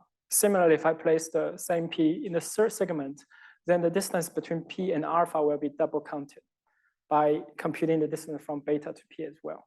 So, and the constructed algorithm actually choosing the middle point between alpha and the beta to be the optimal P star. So basically, we are using randomization to ensure that after randomization, we are making sure the predicted probability of y hat equal to 1 exactly equal to p star. Now, since p star is a point between the segment of alpha and beta, I know that if I choose this point, the price we have to pay is precisely alpha minus beta. And of course, using this kind of arguments, we know that we can actually place p star to be any point between alpha and beta. So why this specific choice of the middle point between alpha and beta? So that's because actually from the second and third bullet points, I know that the distance between alpha and p and the beta and p is the price we have to pay respectively for each of the group. Now, if we place the optimal p star to be exactly the middle point, so that means in order to achieve statistical parity, the amount of drop of accuracy will be exactly the same for both groups. So that's maybe sounds more fair, right? Okay, so that's the case for binary groups in the binary class, where we can easily characterize the loss of accuracy using distance, or using one number, which is essentially the difference between alpha and p. So we wonder is that using this kind of like a geometric interpretation, is that possible for us to extend our result to multi-group and multi-class, but still under the noiseless constraint? Now, to understand this problem, if we just extend our geometric illustration to high dimension, say in this case, I have 3 classes and I have 5 groups, right? So that means for each group, if I measure the marginal probability of y, that will be like a 3-dimensional vector over the probability simplex. So here the probability simplex is just a blue triangle. So that means for each group, they actually corresponds to a point denoted by P1, P2 through P5. And they correspond to the ground truth marginal probability of y for each group. And recall, statistical parity is essentially asking us to find a single point. Let's call it Q star. And this single point will just be the predicted probability of y under the fairness constraint. And I want to understand which point over the probability simplex I should place this Q star so that I can achieve the minimum drop of accuracy. Right, so here a natural question come to mind. So what kind of distance metric I should use? Which is the natural metric which precisely characterizes the drop of accuracy? So there are many different choices. Maybe you can think about like L1 distance or L2 distance, or even like L infinity distance between 2 vector over the probability simplex, right? And turns out, again, so the answer is we should use the TV distance.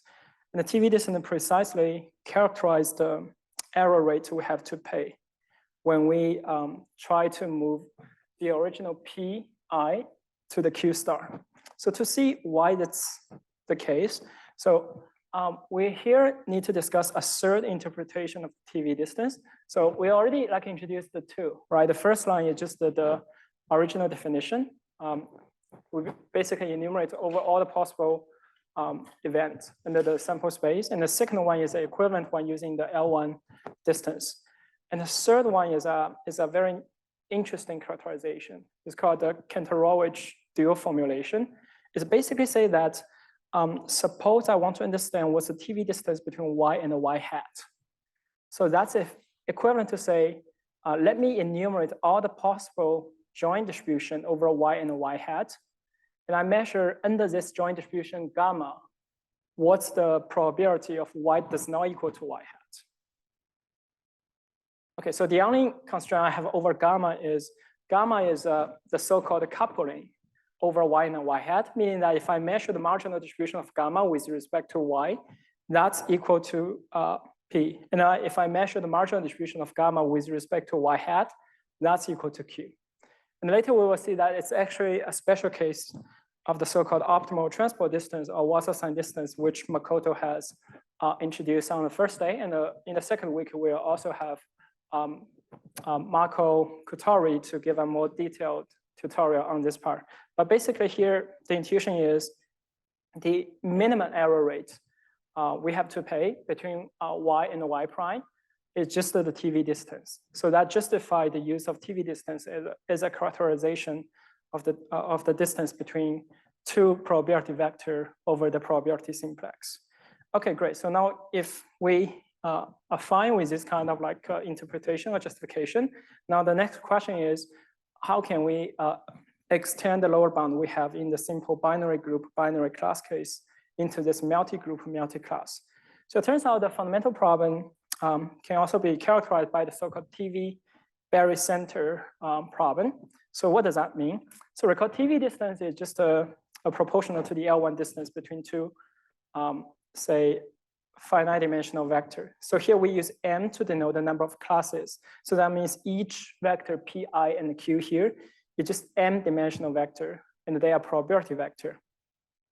And the TV barycenter problem essentially asks us to find a single vector Q, which is again an M dimensional probability vector, so that if I measure the TV distance between Q and each of the Pi, and if I take the sum, I want to find a Q that minimizes the sum. So it's called a barycenter because for each component within the sum, it measures the cost we need to incur of moving each of the Pi to Q. And the Q can be understood as a center of the convex polytope enclosed by all of the Pi in this case.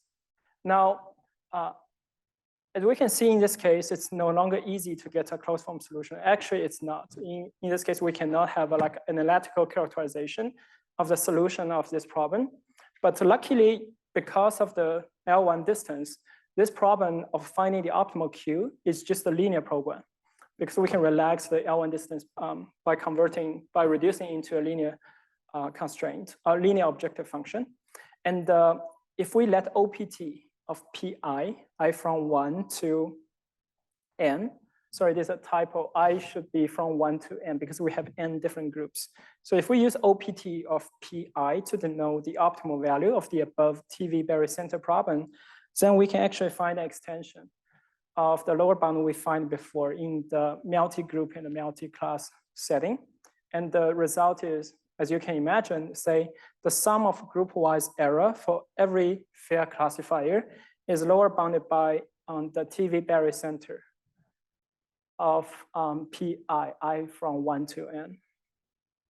Okay, so, and similarly, if we can compute what's the optimal TV barycenter Q star by solving this linear program, we can actually also construct a corresponding randomized transformation scheme so that it's actually give us the corresponding optimal fair classifier in this more general setting. And we can actually see that if we only have two groups, say n equal to 2, now that means we only have 2 points over the probability simplex. I want to know what's the barycenter between the 2 points. Because I only have 2 points, then any point within the lies precisely on the segment will be a barycenter. And that means the distance between the 2 points will just be the cost of the barycenter problem. And that precisely reduced to the binary case where we only have 2 groups and then we use the TV distance between the 2 group vector to denote the cost of fairness. Okay. So let's see some concrete example of the Wasserstein distance. So as I mentioned, if you look at the formula of the Wasserstein distance here, it's actually very similar to the previous formulation we have about the TV distance. You see here the TV distance, we also take an infimum over the joint distribution. And the only difference is within the infimum, I measure the probability of y does not equal to y prime.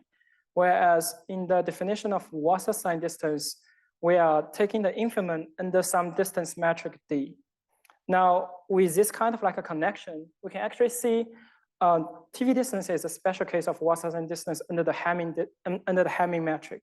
So here the Hamming metric is just to say for a pair of z and z prime, if they are equal, then the distance is 0. If they are not equal, then the distance is 1. Now, if we like replace this Hamming distance into the definition of a Wasserstein, we just recover the TV distance. Okay, great. So hopefully this helps to build a connection of the two. And a more like intuitive explanation of what does that definition actually mean is imagine we are solving a transportation problem in a sense that you can understand mu to just be a distribution over 3 objects. And mu prime is another distribution over 4 objects on the right-hand side of the bipartite graph. And we only have constraints on the relative weight we should put on each of the objects, or on each of the node. And because the left-hand side is a probability distribution, I know that the weight should sum to 1, so 0.3 plus 0.5 plus 0.2, sum to 1. And similarly, on the right-hand side, the only constraint I have is I know the weight of all the vertices on the right-hand side of the bipartite graph, they also sum to 1. Now the problem of finding the optimal transport or computing the Wasserstein distance is I know what's the cost I should incur if I try to move 1 unit of object from the left-hand side to 1 unit of the object on the right-hand side. Suppose we know, and this distance is characterized by the metric, distance metric D. And my goal is to find the so-called, if you have a computer science background, I want to find the minimum cost of flow so that under this flow of transportation, the overall cost is being minimized. Right, so here the flow means that suppose I have a 0.3 of weight under object 1 on the left-hand side, I should make the flow conservative in the sense that I should totally assign those 0.3 of weight to all the nodes on the right-hand side so that the assignment, the sum of the assignment over all the objects on the right-hand side exactly equal to 0.3. So that's the outflow constraint. And for all the objects on the right-hand side, I also need to ensure that the summation of each node of the income flow from the left-hand side equal to the corresponding weight I already have. And there are many different ways of assigning such a flow problem, right? And the Wasserstein distance is essentially the optimal cost, say the minimum flow transportation under this kind of interpretation. Okay, great.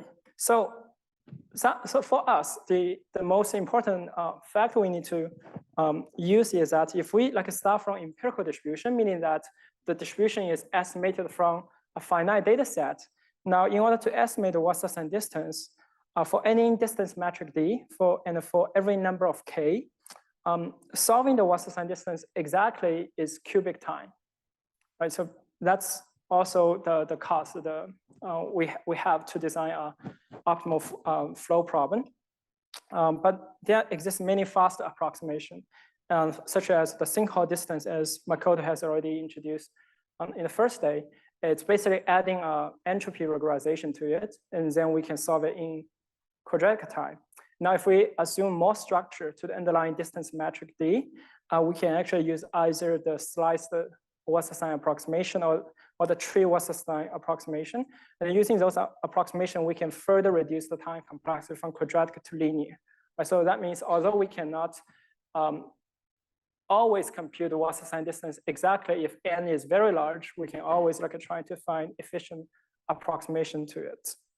And for k equal to 1, that's actually also known as the Earth mover distance, because that's precisely corresponds to the interpretation of optimal transport under the minimum flow objective. Okay, great. Now we spent so much time on introducing the Wasserstein distance. You may ask why do we need to care about it? Shouldn't we just care about how to achieve the optimal fair classifier? So it turns out in the general case, say multi-class, multi-group, and a noisy distribution, the cost of fairness, the price we have to pay, is characterized by the corresponding Wasserstein barycenter problem. So that's precisely, or it's almost exactly the same as the previous TV barycenter problem, with the only difference that here we are just using the Wasserstein 1 distance as a measure of the cost rather than using the TV distance. Okay, so I need to introduce a bit of the notation here. So here Q is just a finite dimensional, m-dimensional probability vector, right? So that means Q has m components, they're non-negative and they sum to 1. So recall Fi here is the base optimal score function. So that means for every input value of x, it will give me a probability vector over the simplex. And the notion of a Fi sharp mu I of x So meaning that for each group, we start from a group-wise distribution, mu I. That's the distribution over X and Y for that group. And now I can check the marginal distribution. That's denoted by mu I with X. And then if I apply my base optimal score function over this distribution, I will have a corresponding induced distribution over the probability simplex. So that's denoted by actually the first figure here. You see, because for each group, we have a potentially different base optimal score function, which is Fi. And then for each of the group, I have a potentially different marginal distribution over X. If I just apply my Fi over this mu I of X, that will lead to a distribution over the probability simplex, right, in general. Now, the main difference is for this distribution, its support is the entire simplex. Whereas in the noiseless case, we know that the base optimal function reduced to a deterministic assignment. So that means the support of Fi sharp mu I in the noiseless case will just be the vertices of the probability simplex.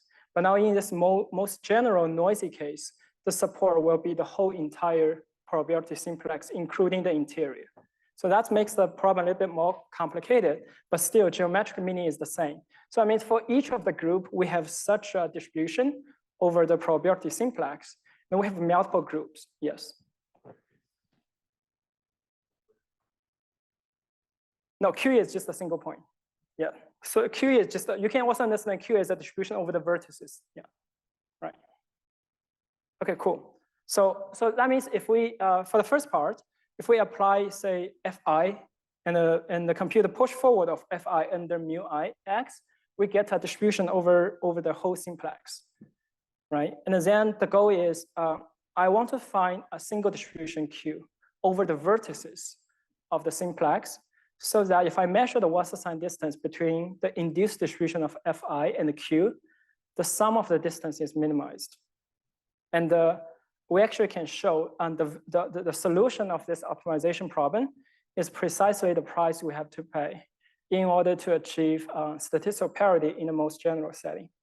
Okay, so that means at high level, the whole algorithm contains two steps. So the first step is let's just define a barycenter under the Wasserstein 1 metric. That is, we want to compute a finite dimensional Q. And now, once I can find the finite dimensional Q as the optimal solution, that will give me a partition of the whole probability simplex into m different regions. So what does that mean? So that means the first step, I compute the push forward of mu I under Fi, and then I solve it. I solve the barycenter problem, and after I solve it, I will get the optimal coupling between each of the Fi sharp mu I and the optimal Q. And this kind of like a coupling is just a joint distribution between the ice groups of prediction and the optimal Q. So why this kind of a coupling is useful? Because the definition of coupling is it's a joint distribution between Q and the Fi sharp mu I. And each row of this coupling essentially give us the randomized mapping we want to find. So you can understand once we solve this coupling problem, in order to find the post-processing map, I just randomly assign the original label according to the value of this joint coupling. Say each row in this 2D matrix on the right-hand side corresponds to one potential randomized map we need to find at the end. So that means geometrically, once we have computed this optimal coupling between each group and the optimal Q, we look at the simplex again. And in this time, because of the joint coupling, what I'm doing here is I will partition the simplex into m different regions, one for each vertex. And the partition just means if the original prediction under the base score function of ice group lies within one of the partition region, it will be assigned to the corresponding vertex. So that's basically a description of the post-processing map. So I want to stop here and take any potential question because I know it's a little bit abstract, but hopefully the geometric interpretation is intuitive. Questions from the floor? I will just ask a very small confirmation. So I forgot, what is the base metric for the Wasserstein distance considered here? Oh, it's L1 distance. Yeah. L1 between, you mean the label? Between any vector over the probability simplex. Yeah, All right. that's right. Any others? Okay, so maybe we can get started. So, but although it seems like I just didn't quite understand, like once you find the barycenter, like afterwards in the post-processing, the partition is done, like are you sort of evaluating the Wasserstein distance from the vertices in order to assign to each, let's say, subdomain? No, not necessarily. So one way to understand the coupling is once you compute the barycenter, then for each of the group, you can compute, there's a corresponding optimal coupling between that group's induced distribution and the barycenter. And the meaning of each row in this joint coupling here is say, what's the probability I should assign each point in that group to one of the class. And that defines a randomized mapping. Okay, thank you. And then geometry, that just means for each of the points within the probability simplex, I want to assign it to a certain vertices. And this assignment means that the post-processing of each probability vector to a deterministic group class label, so that under this joint coupling, the cost of this kind of assignment or distance is minimized. Okay, great. So maybe we can proceed. So if we just try to implement this kind of procedure, by the way, there's a very efficient algorithm we can use to implement this procedure because, as I mentioned, the computation of Wasserstein distance and the L1 metric is actually a linear program, and we can call off-the-shelf linear program solver to help us to solve for the optimal transportation. And although so far I only described the exact version, meaning that I want to construct a classifier which is exactly fair, meaning that the gap of like the statistical disparity is 0. But in practice, we can actually relax this problem to ensure some relaxation in the fairness. Say, I don't want my classifier to be exactly fair. I allow some, like say, small constant of alpha or epsilon to be unfairness. But if we allow to do that, we essentially saying we can control the potential trade-off between fairness and accuracy as well. Now, if we do that, then that means for each of the data set here, we can essentially plot a figure. So the two axes of the figure, meaning the x-axis, the horizontal one, is the gap of statistical disparity, and the y-axis is the overall accuracy. So you would like anticipate, or you would desire a point which on the top left part. Because the meaning of the top left part meaning is for the same accuracy, I have a better statistical disparity gap, and for the same statistical disparity gap, I have the higher accuracy. So that means if a curve is towards the top and the left part, that's better. And we are comparing with existing approach in the literature, which use other kinds of like projection operation, and the projection is defined under the KL distance. And turns out, over all the three data sets, we see the performance of our algorithm strictly dominates the existing approach, which is understandable because we show actually theoretically this is the optimal procedure we should pursue if we actually care about the accuracy in this case. Okay, great. So now let's also ask the question. So far we spent a lot of like time and efforts talking about how to design the optimal post-processing for general classification problem. But you may also wonder what's the strategy if you care about like a regression problem, right? So a lot of the design are only specific to classification because we talk about the probability simplex, talk about the TV distance, and talk about the Wasserstein distance in this case. Now, can we make an analogy, or is there any like a similar approach for regression problem under the mean square error? And the answer is yes. So here, again, let n denote the number of groups. But here since we're dealing with regression problem, the output of any regressive predictor is just all the real numbers.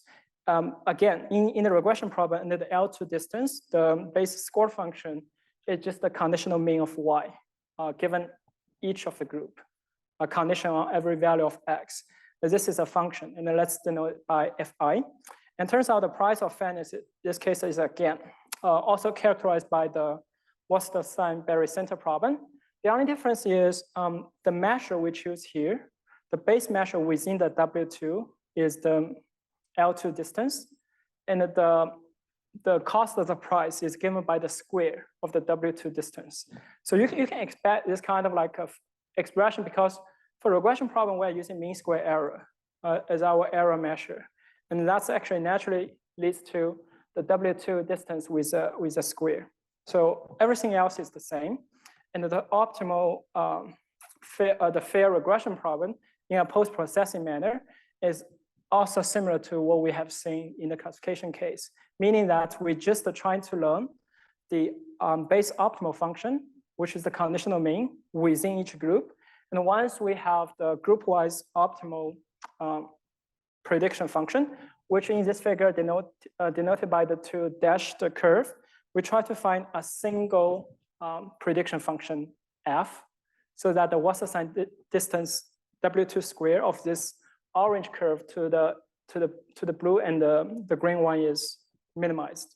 And the concrete algorithm, because of we only care about one-dimensional scalar regression problem, is a very efficient algorithm to compute the post-processing. It's basically a ranking of all the finite sample. And that's because for the W2 distance in the one-dimensional case, the assignment problem corresponds to just compute the quantile function. And the quantile function can be computed by ranking and then get the corresponding assignment. Actually, historically, it's first discovered for the regression case under the mean square error, this kind of like a post-processing structure. And then later we extend to the general classification problem. Yes. I would really like to address fairness is not a clean mathematical notion. It's not that, and it really applies to real life. And what is the meaning of this, orange curve, of this compromise between the two requirements? What does it mean for real people? And like, if I'm skilled to be accepted to some program, and I'm now going to be rejected because this orange line is what does it mean? I mean, the real discussion should be about the meaning of this, or rather than use the term fair, use some other term that doesn't have I completely agree. Connotations to reality. Yeah.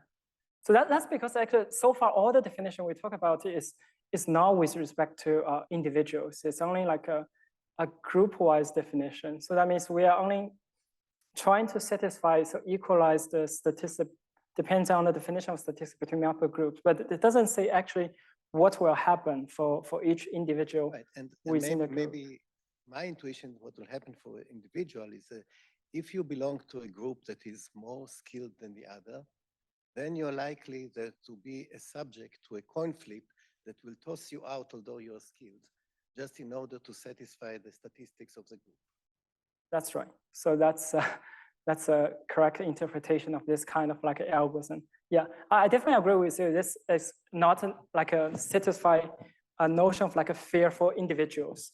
And the reason why we face this kind of like a dilemma is because it all boils down to a definition. So all the definitions so far, we doesn't take into account about how to measure the similarity of like individuals. It only cares about which group each individual falls into, and the algorithm will just operate within each group. So that means if you fall into one group, then because of the randomness, it's likely that the outcome for one individual within one group will be compromised or sacrificed.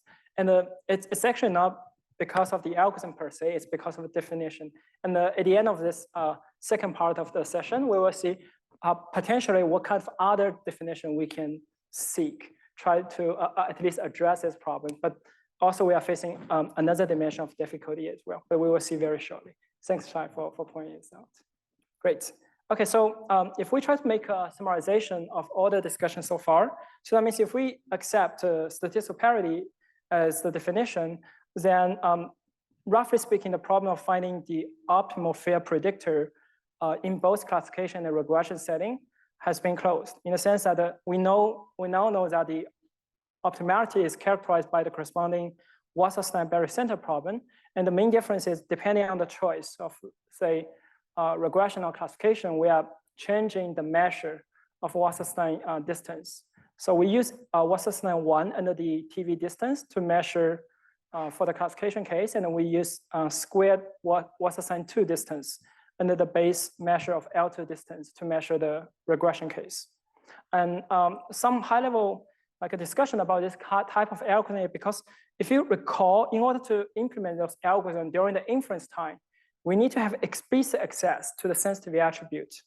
So that's one very severe limitation, because in practice, especially in high-state domains, it's regulated by law for application or algorithm designer to not use those sensitivity attributes explicitly. So that means if we are not allowed to use those sensitivity attributes during the inference time, we may not be able to design such algorithms, right? So that's one potential limitation. The other one is, although I didn't mention in detail, but we can actually show formally that randomization is necessary, in the sense that in order to achieve the optimality, I cannot just restrict myself to use deterministic post-processing or deterministic function. So inherently, if I want to achieve the optimality, I have to use randomization. As Shai mentioned, if I use randomization, that means I just pay indifference to individuals within one group, right? I think just the use of the word optimal here is kind of misleading. It's optimal mathematically, yes, but it's not optimal in terms of real life. I mean, right, the word optimal feels like, oh, that's desirable, but it's just mathematical optimization. It's not optimal in terms of what's desirable in real life, which is a big issue. Yeah, I agree. So when I say optimality, I basically mean theoretically under the definition of like an error measure. But whether this is like a good fit to real life experience is highly debatable in practice as well. Okay, great. So so far we see three different types of algorithms. Say the first one is called the pre-processing. Is essentially try to find a feature encoding of the input, so that the feature encoding does not contain any information associated or related to the sensitivity attribute. So this type of approach needs to have full access to all the data X, A, and Y. And in practice, the optimization problem associated with minimax problem is actually computationally intractable. And but the benefit of using pre-processing approach is that we can separate the data vendor and the user into two parts. Basically, the data vendor can only focus on the encoding part. And once we release the encodings, it's up to the data user how to design a classifier up on the encodings. We can still guarantee that it satisfies statistical parity. And the second line approach is using in-processing methods. Basically, formulate the statistical parity minimization problem as a constraint optimization. Again, this type of approach needs to have full access to X, A, and Y. And also we need to design a dedicated optimization solver for each different hypothesis class, right? And so that's actually a little bit like a tedious and it can be complicated to maintain. And one last constraint is nowadays for a lot of like large scale model, for imagine say large language models, we does not actually have the computational resources to train everything from scratch. So this basically eliminated the potential use of in-processing methods in those contexts. And the last one is like a post-processing methods. So the idea is that for post-processing is we actually does not need to train everything from scratch. So it's partitioned all the design of the whole pipeline into two phases. So the first phase is I only care about accuracy within each group. You can use whatever like a classifier, whether it's like a linear classifier or say foundation models, let's say large language model, etc. Just try to be as accurate as possible within each group. And then at the end, we try to design a post-processing or transformation algorithm to transform the original prediction given by those type of approach to ensure statistical parity. So the benefit of like a post-processing compared to the previous two is we does not need to have full access to the data. And in particular, we only need have access to the prediction given by the black box model and the sensitive attribute A. So that means that potentially this type of approach can be applied to large scale models nowadays. But on the other hand, the accuracy guarantee of this type of approach crucially depends on the accuracy of the group-wise predictor we have, right? So if you are just given some black box predictor and it turns out those black box predictor are not accurate enough, then both the fairness guarantee as well as the optimal accuracy guarantee are just futile, and they're not robust in a sense. Okay, great. So far we spent a lot of time discussing the notion of like a statistical parity, but I want to say, I definitely echo what Shai mentioned at the very beginning of the session today is, statistical parity is just one definition of group fairness, and it's actually not the ideal definition in the sense that the reason why we see this trade-off between accuracy and the statistical parity is the definition itself does not include anything about your label Y. If you think about that, it basically only say, I want the marginal distribution of your feature to be the same. So that's it. Has nothing to do with Y. So how to overcome this kind of limitation? So actually in in like 2016, partially motivated by this heated debate of recidivism prediction, Morris Hart and his collaborators, colleagues, proposed another definition. It's known as equalized odds. So roughly speaking, so what the definition mean here? So recall the statistical parity asks the predictor y hat to be statistically independent of the sensitivity attribute A. So that's marginal independence. Has nothing to do with Y. But for equalized odds, we're saying it doesn't need to be marginal independence. We're asking it to be conditionally independent. And the conditioning is given by the ground truth label Y. Okay, so there's a weaker notion of it called equality of opportunity, in the sense that for a lot of the applications, you may not care both value of Y. The positive case of Y is more important. For example, in school admission, it's more important to ensure that for students which truly have the gift to be successful in a college, to have the equal probability to be admitted, rather than say, it doesn't matter that much if we admit additional students who may not have the necessary gifts to be successful. That's fine, because the cost of that case is a little bit mild compared to the positive case. And from a classification perspective, the one way to interpret equalized odds is I want to ensure the produced classifier to have equalized the false positive and false negative rates across multiple groups. And we see that how this definition can be used to potentially reconcile the debate we see at the very beginning, because the main disparity we observe in the case of recidivism prediction is the false positive rate and the false negative rates of this compass toolkit is drastically different between two groups. And now, if we know that the compass toolkit satisfies this definition of equalized odds, we will not see this kind of disparity. Basically, ask equalized false positive and false negative rates. Okay, great. And hopefully, so you may also ask, is there a similar notion of trade-off for equalized odds between with respect to accuracy? So the answer is no, at least in the noiseless case. So if say in the noiseless case, the true label is given by deterministically a function f star, and you can just choose your y hat to be f star. In this case, it's perfectly satisfy the notion of equalized odds. So that means using this kind of definition, we can actually theoretically mitigate the potential trade-off between accuracy and the notion of fairness, in the sense that in the ideal case, we won't see a drop of accuracy if we try to ensure the learned model satisfy equalized odds.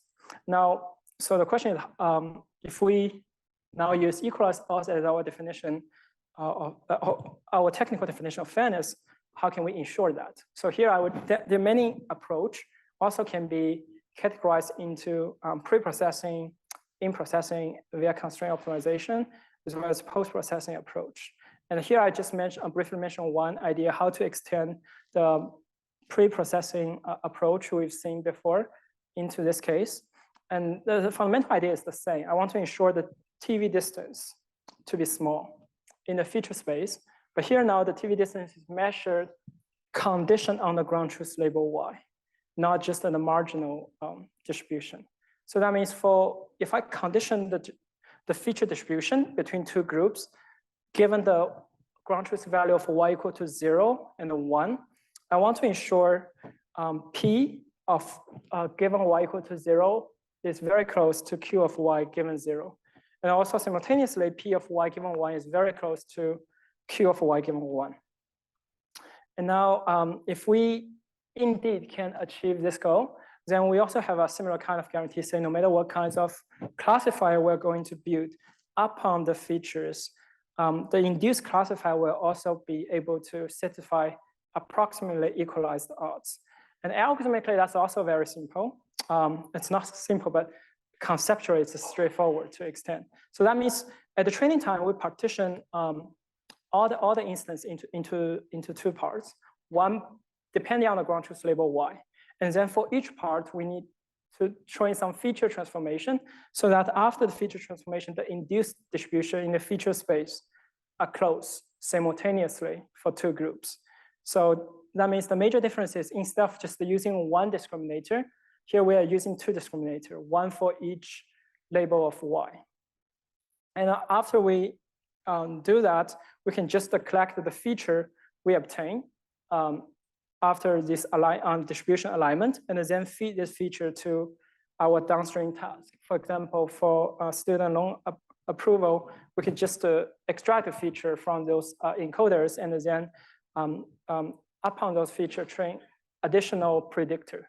And then we still, because of the data processing principle, we still inherit the property of small equalized odds disparity. Great. Now let's see how empirically, how does this kind of like a procedure performs. Again, we use the Compass data set as an example to illustrate the effectiveness of this kind of approach. And again, because it's very similar to what we've seen in the first session, in this approach, we can also control the flexibility by choosing different trade-off parameter lambda. So if lambda equal to 0, that means I pay 0 focus on equalized odds. If lambda is very large, I pay a lot of like attention during the optimization part to ensure the reduced feature satisfy equalized odds. So if you see if lambda equal to 0, then actually the third bar, the gray one, is a measure of the violation of equalized odds. So that means if lambda equal to 0, the violation is actually pretty high. It's like roughly 30% difference, which is also consistent with our original observation from the Compass data set. You see the false positive rate and false negative rate is roughly the difference on a scale of like 20 to 30. Now, if we just gradually increase the value of lambda, we see that the third bar, the height of the third bar drastically decreases. And if we choose lambda equal to 10, then actually at the end, the disparity of equalized odds is really small. So meaning that this kind of approach can be empirically used to control the gap of false positive and false negative rates between two groups. And also as a sharp contrast to the statistical parity. So here the second bar, the red one, corresponds to an error measure. And in a previous case, in a statistical parity, we see there's a drastic increase in terms of the error if we increase the value of lambda. But now in this case, we see even if we increase the value of lambda from 0 to 10, and the 10 is already sufficient to control the gap of equalized odds, we only see a marginal increase in terms of the overall error in this case. So that's also empirically trying to verify equalized odds, at least in a noiseless case is not at odds with accuracy. In a noisy case, there might be. And I think it is still an open question. So in the general case, noisy distribution, is there like an easy and a clean characterization about the price we have to pay if we want to ensure equalized odds? Okay, great. So now, if we, yes. Could you explain a bit more how to test in test phase? Do you have available Y information, or it's no? In test phase, we don't need Y. We only need have access to A. But in your network, I thought that you need to split in Y, and how do you to feed the information into this network without having the Y information? So you see, for both Y equal to 1 and Y equal to 0, yes, the encoder GSE is shared. So the GSE is only specific to each group A. It doesn't depend on Y. So the Y equal to 1 and Y equal to 0 from the male group use a shared encoder GS, and the Y equal to 0 and the Y equal to 1 for the female group also use a shared encoder GT. So that means when you try to use it during the test phase, you don't need to know the information of Y. You only need to use the information of A. Thank you. Okay, great. Now let's get back to the original like motivating example in the compass. So we see, so compass is an important example because we see like a drastic difference between two notions of fairness. Because on one hand, the North Point, the company which developed the compass tool, say that their tool is actually very good in the sense that it satisfies a notion of like a calibration, statistical calibration. So that means on average, actually it satisfies stronger notion of calibration. It's group-wise calibration, meaning that even if you look within each subpopulation, the tool is still well calibrated. So that's a very nice property. That means it's on average accurate for each of the group. But on the other hand, we still see a very like large gap in terms of equalized odds. Now, you may ask, is there like a fundamental incompatibility between different notions of fairness? So in a sense that, is that possible for us to simultaneously achieve multiple definition of group fairness at the same time? Now, if we can achieve this goal, then we can reconcile the debates, right? Otherwise, we have to make a choice on what's the correct definition of group fairness we should use, and depending on different applications. And so interestingly, indeed, the answer is no. Different notions of group fairness are not compatible with each other. And so far, we basically mentioned three different definitions. So the first one is equalized odds. The first one is a statistical parity. The second one is equalized odds. And the third one is like a group-wise calibration, right? Actually, we can have a weaker version of group-wise calibration in the sense that group-wise calibration asks that for each group A, it's calibrated, right? But I don't need that to be true. I only want to say for each group, for each value of C, the conditional probability of Y equal to 1 given CX equal to C are the same across multiple groups. And that's a strictly weaker notion, because if a classifier is group-wise calibrated, it's definitely satisfied the predictor rate parity, but not the vice versa, right? So that's a weaker version. But interestingly, in 2017, Chantrova and she showed that in general case, except some degenerate settings, for example, you have like a perfect classifier Y hat.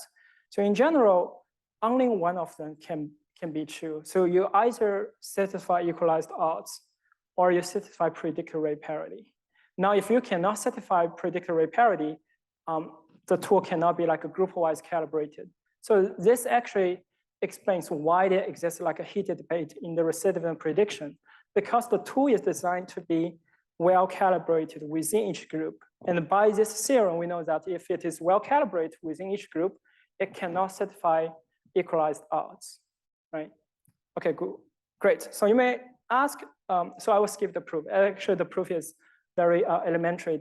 If you're interested, we can, I can share the slides in the Slack and you can check that. But beyond these two notions, if we also include statistical parity into the discussion and say, is that possible for me to satisfy statistical parity and equalize odds at the same time, you may ask. And also you may ask, is that possible for us to satisfy statistical parity and the predictor rate parity at the same time?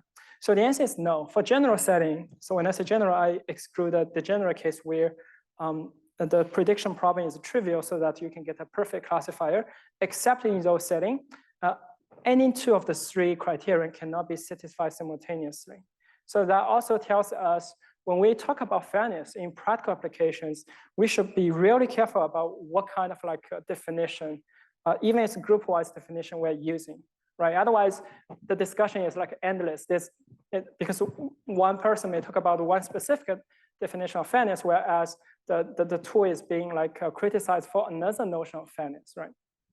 Okay, great. Now, I will skip the proof here as well.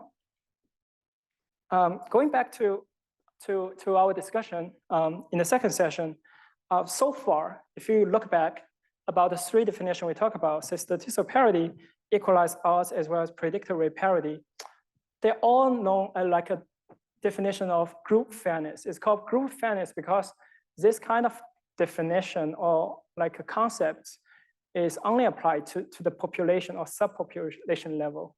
It actually does not care about how each individual within a group or subpopulation is being treated. Right? For me, that also, because of this definition, we are actually using randomization within each group because it doesn't violate the definition of group fairness. At the same time, can try to achieve theoretically optimality in terms of accuracy. But now, is that possible for us to define a more fine-grained definition of fairness? So that's the question, right? So you ask, then what's a natural notion of like fairness, which can be applied to individual? And you may ask if somehow I can measure two individuals, and I know that they look very similar to each other. Then if I want to design an algorithm over this pair of individual, I want to make sure my algorithm gives similar output to this similar individual. So roughly speaking, this notion is actually also pioneered by Professor Richard Mell and Cynthia Dock, Maurice Hart, Tanya Pentasi, and Ringgold together. And this notion of individual fairness, if I want to use one sentence to summarize it, basically say that similar individuals should be treated similarly. So that means somehow if I have a metric to tell whether a pair of persons is similar to each other, then if I want to design an algorithm or classifier to like make a decision for this pair of individual, I'd better make sure that the prediction is also similar. So if you're familiar with like a notion called Lipschitz continuity, that's basically saying that because your classifier is just a function. It can be randomized, but that's fine, it's just a function. So I want my function to be Lipschitz continuous with respect to the given metric between individuals. So here, yeah. Say it in a minute, but similarity here is similarity with respect to the task. So similarity in terms of how likely you are to return a loan is different than similarity with respect to how likely you are to succeed in your studies. That's right, yes. So it's just giving a different name to the same problem. Call it similarity instead of calling it fairness, and nothing changed. I agree, yes. So here we are actually using the lowercase d between x and y. X and y is just a pair of individual. But as Shai mentioned, the notion of similarity is to say whether two individuals look like each other really depends on the prediction problem we're interested in solving. On the other hand, the metric on the output space, for example, for classification problem can be pretty quantified using classic metric, for example, TV distance. Now, you may ask, if we try to instantiate this notion of individual fairness, how should we do? It's very hard because it's extremely hard to quantify precisely what does that mean for two persons to look like similar to each other. And it's impossible to just use a finite dimensional description of a person, right? A person is very versatile and can act and think very differently under different scenarios. It's just not possible for me to design a finite dimension, a finite description of each individual, let alone say, for this finite dimension, I want to define a distance metric to capture their similarity. So theoretically, that's a very nice concept, I would say, but it's hard to operate in practice. Mainly, the hardness lies in the specification of the similarity measure D. This is a virus, it depends on the task.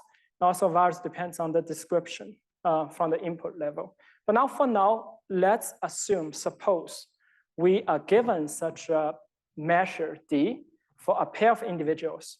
Now, how can I ensure the prediction to satisfy this notion of individual fairness? So actually, the problem is, again, reduced to a linear program, because here the task is, I want to come up with a prediction, which is a probability vector for each of the individual. And then I want to ensure that for all the pair of like individuals, if I measure the distance after the function, the distance cannot be larger than their input distance, which is given by the similarity measure between individuals. So here the objective function is just, again, error minimization, say empirical risk minimization. And the constraint is just given by the individual fairness. For each pair of individual, I want to make sure the inequality holds. And here mu x is just the prediction, a probability vector for each of the individual in my data set. So the constraint is, so the second constraint is a linearity constraint. And the first one is, again, a linearity constraint, because we are here in a transductive setting, meaning that for each individual, I want to come up with one prediction. So that means we are optimizing directly for all the mu x. So if that's the case, then the whole problem, again, is a linear program, and it can be solved efficiently using off-the-shelf, either the simplex algorithm or like if you use the CVX, use the primordial interior point method. Okay, great. So the original paper from Doc, etc., they are mainly interested in the transductive learning setting. So in the sense that I just need to come up with a prediction for each data point in the training data set, but you cannot use it to solve like a future unseen data points. Now, in a lot of cases, we're interested in inductive learning, meaning that I want to learn a classifier or predictor that can be used in the future for unseen tasks, for unseen individuals that does not appear in my training set. So how can I ensure this property? So the answer is actually also pretty straightforward. As I mentioned, suppose we are given the distance similarity measure, then fundamentally that's asking my predictor f, which is a function from x to the probability simplex, to be a notion of smooth. Because it's basically saying, if the input distance is small, I also want my output distance to be small. So that's a notion of like a smoothness. And technically, it's known as the Lipschitz condition. And if we, for simplicity, for example, just using one illustration, if we use the L2 distance in both the input space and output space, you can ensure a small Lipschitz constant by measure the gradient of your classifier at all the data point and take the supremum. And if we can ensure the supremum of the gradient norm is small, then the classifier will be able to satisfy Lipschitz smoothness. So in practice, that means if we try to train, for example, logistic regression or a neural net, one way to ensure this goal is we want to ensure the spectral norm of all the matrix in your neural network to be small. And the Lipschitz constant can, in that case, can be upper bounded by the product of the spectral norm of all the matrices. Or in the simple case of logistic regression or linear regression, I would just ensure that the norm of the W vector, which is the normal vector of the decision hyperplane, to be small. Okay, now as I mentioned at the beginning, the main difficulty of like instantiating or realizing the notion of individual fairness is it's really hard, or if not like infeasible, to come up with such a metric so that you can use in a diverse set of tasks. So you need to change this notion of like a similarity for each different task. And also sometimes the input description about each individual is incomplete. A lot of the relevant task relevant features simply cannot be measured or cannot be included in the input. Now, in those cases, it's really hard to try to design such a distance measure and implement this idea. Although technically, it's easy to satisfy once given the distance metric. Okay, great. So if we take an overview of the two sessions today, we mainly start from a very naive and simplified definition of statistical parity as a notion of fairness, and then we gradually refine it to include the label information. We talk about the equalized odds and also talk about their relationship to calibration. And the last one, actually very interesting, historically, the notion of individual fairness appeared first. And then after that, we have the group-wise definition of fairness. But individual fairness actually at least try to reconcile the fact that we are just paying attention to the group-wise statistic without paying attention to how each individual is treated within a group. But the difficulty of individual fairness is it's hard to instantiate. And now, although as I showed this figure at the very beginning, the talk today is mainly focused on fairness, but you may ask actually a lot of follow-up interesting questions. For example, is that possible to build simultaneously a model that is fair and also satisfy notion of robustness? So here robustness can be adversarial robustness and also distributional robustness. And likewise, you can also ask whether it's possible to simultaneously achieve a fairness and the differential privacy. If the answer is yes, how to design such a mechanism and what's the price? What's the trilemma between the three? How to achieve the optimal accuracy in the both constraint? And then lastly, is that actually possible to build a supervised learning model which try to capture all those aspects? And if yes, how to understand the algorithm design and also the optimal potential, optimal in terms of accuracy one. With that, I want to conclude the talk today and then take further questions. Okay, yeah, thanks everyone. It's great to stand here again. So today I will mainly be focused on another topic within Trustworthy ML. So yesterday we spent 2 sections talking about different definitions of fairness and also how to understand the trade-off between them with accuracy. And today we'll mainly focus on another part of trustworthiness. It's called robustness. And of course, even if we restrict our attention to just robustness, it's still not possible for us to cover each part of it because it's very broad.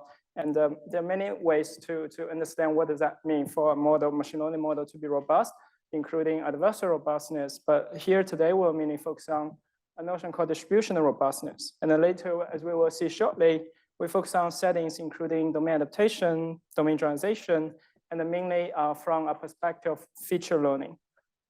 Okay, great.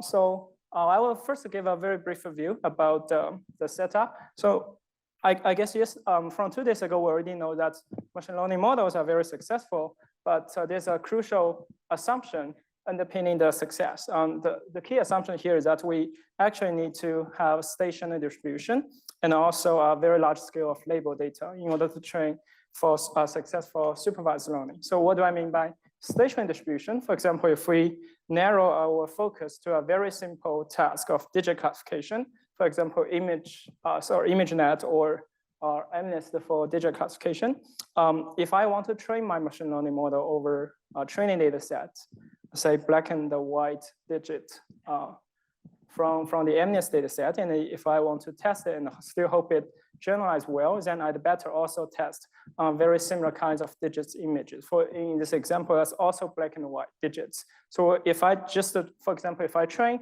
over black and white grayscale digit image and then hope it generalizes to ImageNet, it will be very difficult intuitively, right? Because you see the objects in these 2 kinds of images are different, and then the nature of the pixel distribution are also different.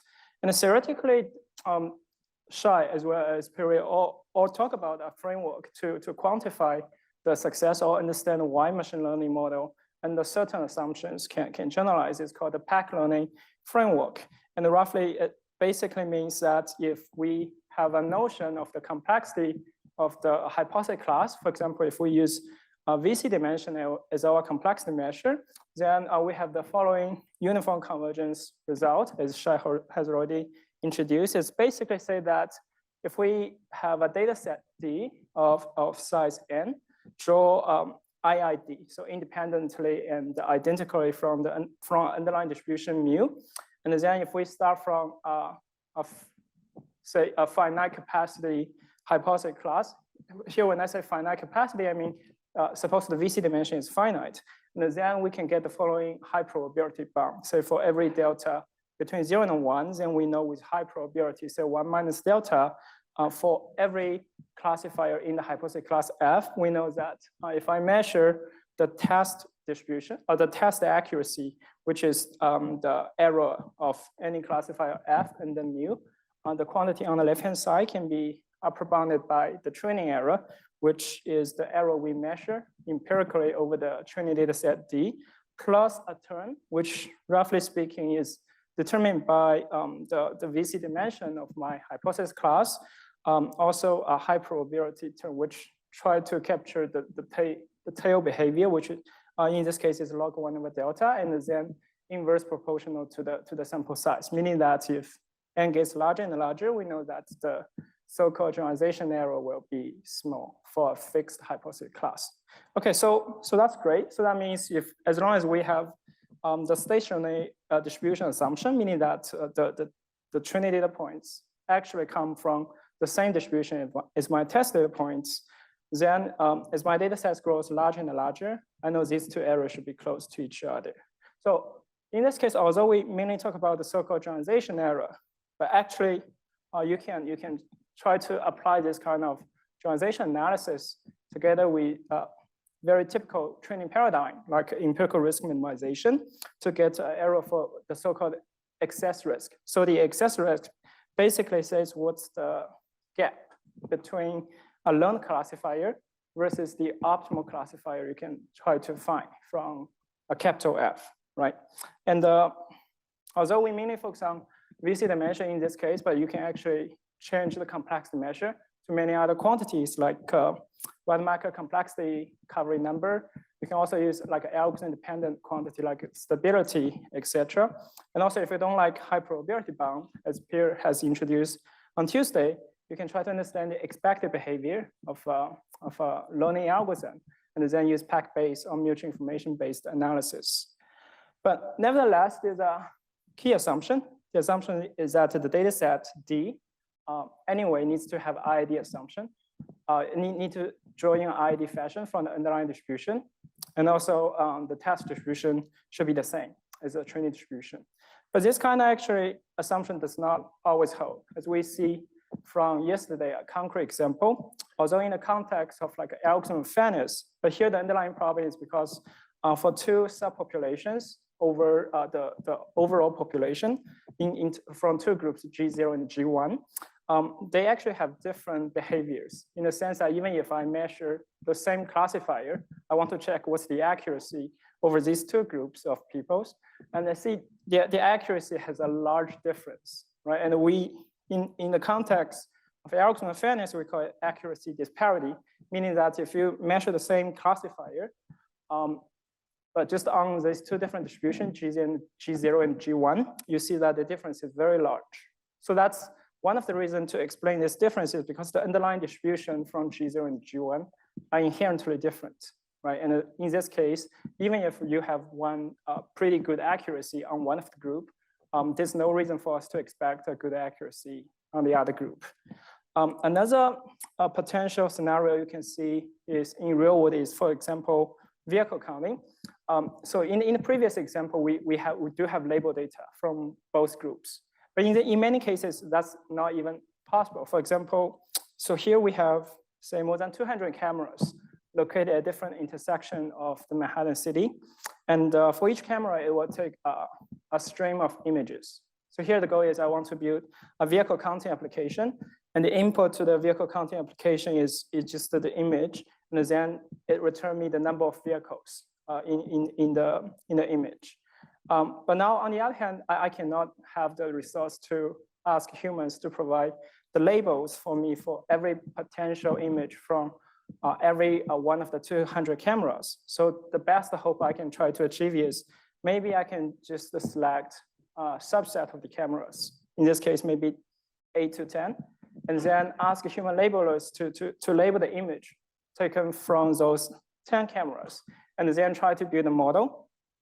Hopefully, even if I just build a model from label image of those 10 cameras, when I try to deploy it over all the cameras located in Manhattan City, it's still generalized well. But in this case, we do have more than just the label image from 10 cameras, because I can take unlabeled data from the remaining 200 cameras as well. And the question is, will the unlabeled data being able to help me improve the potential generalization performance over the remaining cameras, right? Okay, now, so as Masashi has already talked about in the last section about weakly supervised learning, so there's one question about what's the difference between weakly supervised learning versus semi-supervised learning. Now, actually, in domain adaptation, we can ask the same question, because in domain adaptation, in the application of vehicle counting, we have labeled image from 10 cameras. But at the same time, we have, say, unlabeled image from the remaining 200 cameras. And they are also used, there's no way to prevent us using the unlabeled data as well during the training process. So that's very similar to the setting of semi-supervised learning, where we have a subset of labeled data. We also have a subset of unlabeled data. And the goal is to generalize well over the unlabeled data, right? So the key difference here is that in semi-supervised learning, we assume the unlabeled data is coming from the same distribution as the labeled data. Whereas in domain adaptation, this assumption does not hold, meaning that although we also have unlabeled data, the distribution over those unlabeled data are different. Okay, so keeping those settings into mind, then a brief description about the pipeline of domain adaptation is, again, these are two stages. In the training stage, we have label data, for example, for digit classification from a set of colorful image. And then I will also pair the label data with a string of unlabeled data, potentially from a different distribution. And then with both data, I want to train a model. So hopefully, after my training of the model, when I try to evaluate the model over the unlabeled data, it can provide a pretty good accuracy in the sense of generalize well over the target domain. So clearly there's a gap, right? So the gap is mainly due to the mismatch between the label and the unlabeled data.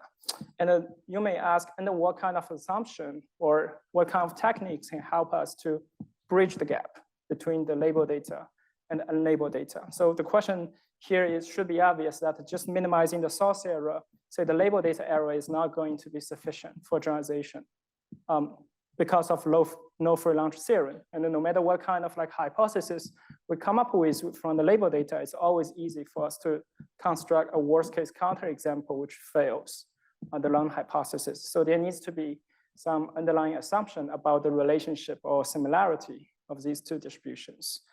Okay, so in the literature, this is a very important question, and it has been tackled from many different perspectives. So including, say, you may heard about importance of sampling, which is essentially use weight to try to match the two distributions from the input perspective. Later we will see we can also use optimal transport to try to match the instance between the two sets of data.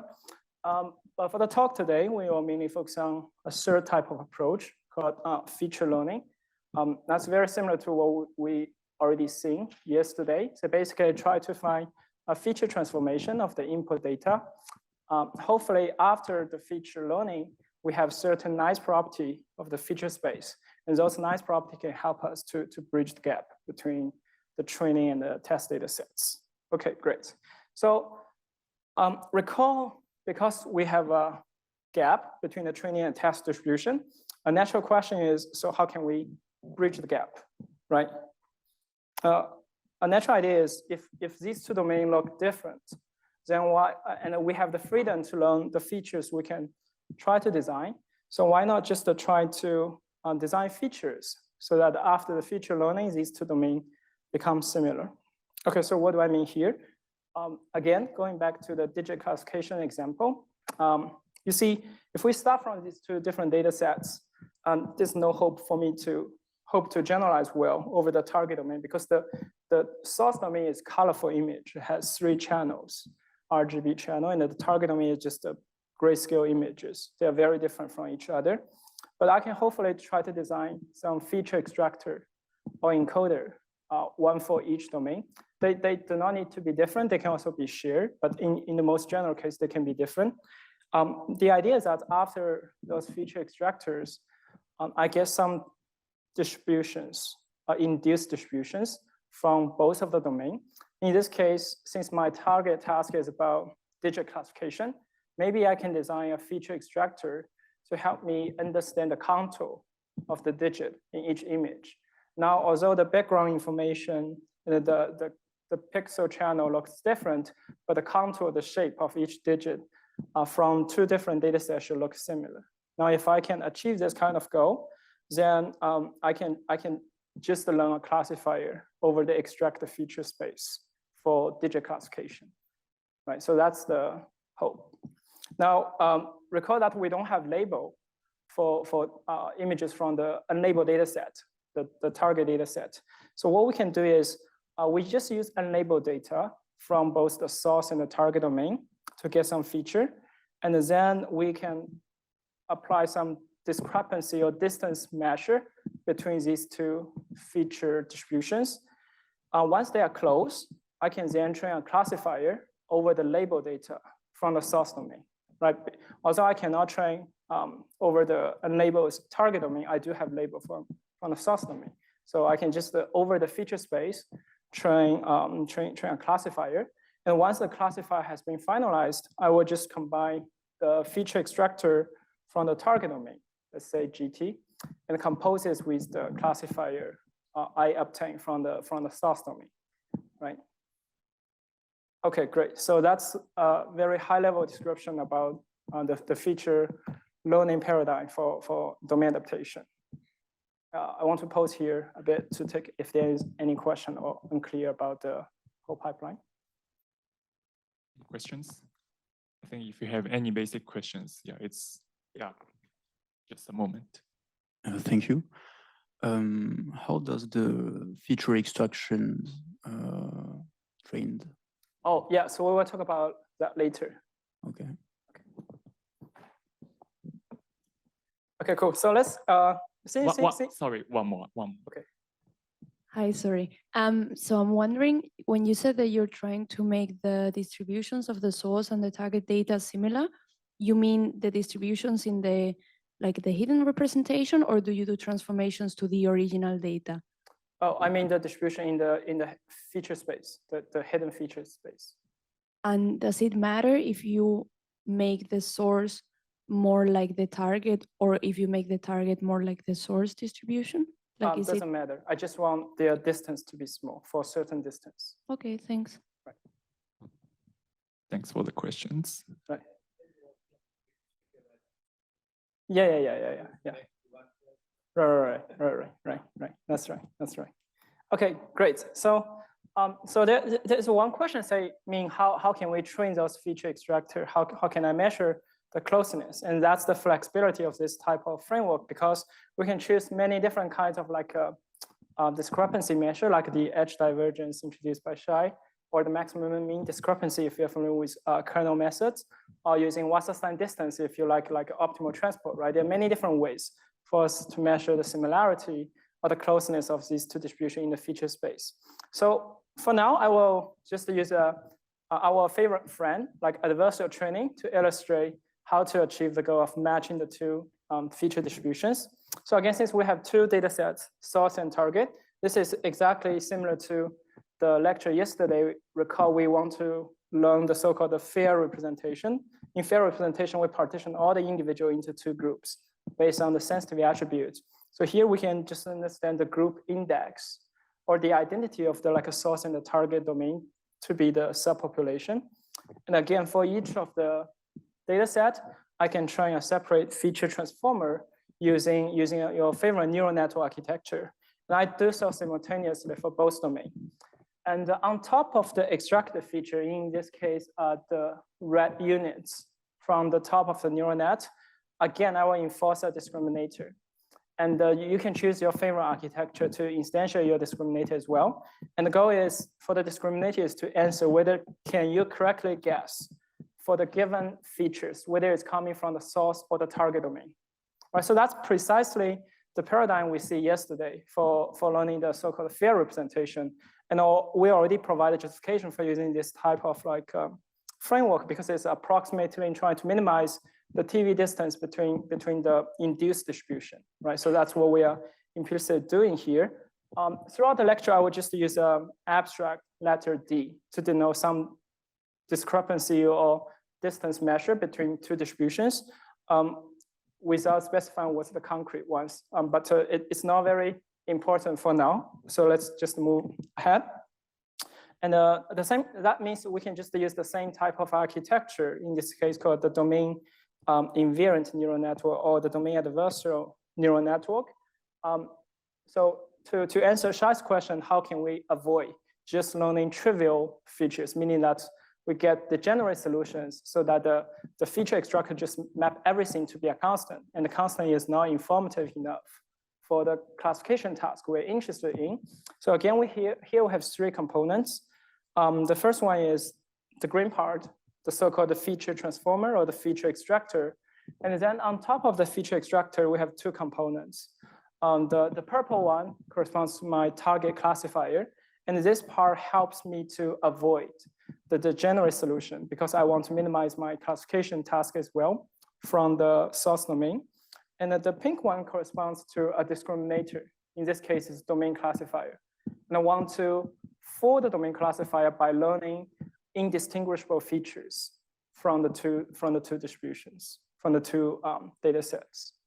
Right, so that's completely exactly the same as what we have seen yesterday in terms of like algorithmic implementation. Okay, so actually this type of like a paradigm or learning algorithm is actually being analyzed first by Shai from like 2007 and also a paper in 2010. So why this kind of like a framework can be helpful if we have like two different domains and we want to aim to guarantee generalization. And the generalization bound here, although we only focus on, say, the population loss, but you can actually use the standard argument as we introduced at the very beginning to get like a high probability version of the empirical risk as well. But put that aside, let's focus on the underlying issue over the population error. So here the generalization bound basically says, for any classifier H we try to build, if I try to understand what's the error difference or the generalization error for H across the training and the test distribution, I have following inequality hold. So the inequality basically says that the test error of H is upper bounded by a sum of three terms. So the first term corresponds to my training error. Okay, and the second term is divergence measure between the target and the source distributions over the input space. And the last one is a constant. It's called the lambda star. So the constant measures it's a notion of similarity, meaning that how good I can simultaneously minimize both error just using a single classifier. So here the technical definition of lambda star is the optimal joint error I can try to find by using a single classifier for both domains. So why that's a notion of similarity between two domains? Because if you see, if two domains are very similar to each other, meaning that you can use a single decision rule that is simultaneously optimal for both.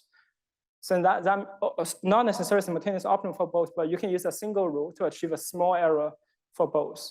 So that means these two domains are similar. Now, if two domains are very different, for example, one is about digit classification, the other is about, say, odd and even classification, then these two tasks are not exactly the same as each other. In this case, it's very hard for me to use a single classifier to reduce this error, right?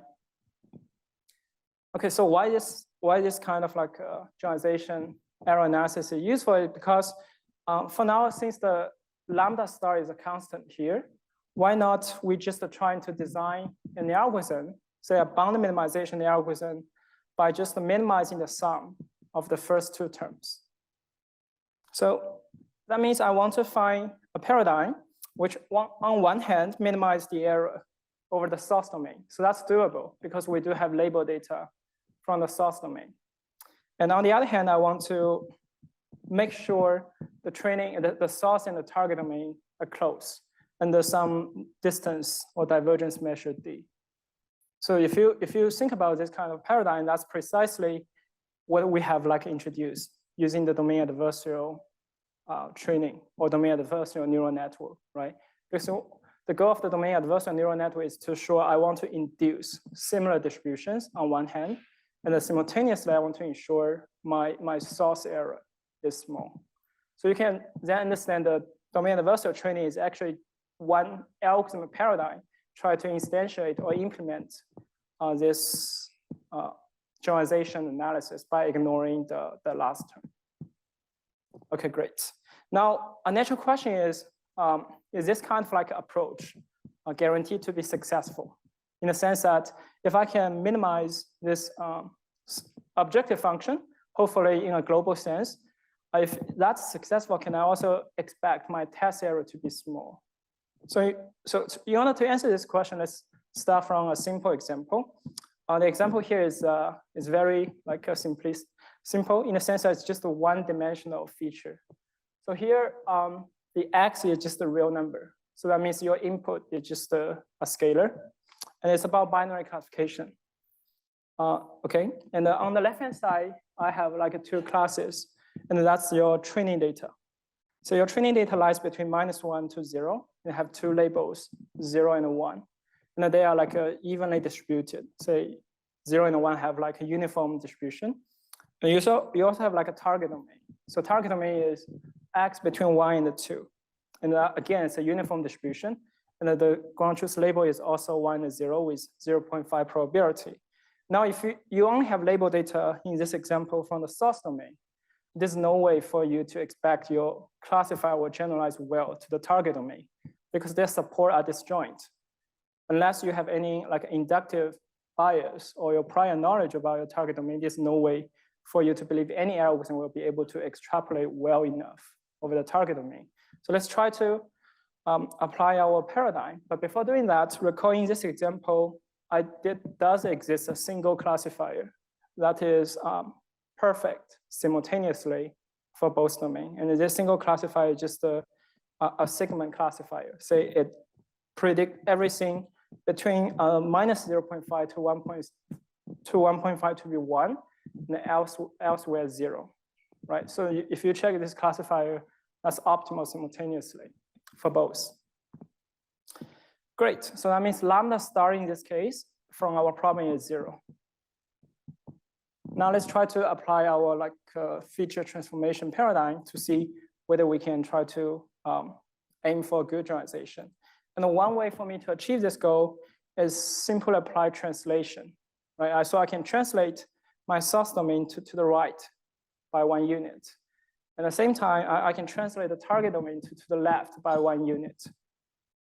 Now, if I do so, it's of course, very easy for neural network to implement this kind of like transformation. And once we do so, and now if we check our bound minimization algorithm, you see, so after this kind of like a translation transformation, in the feature space, which is on the figure on the right-hand side, both distribution between uniform over 0 and 1.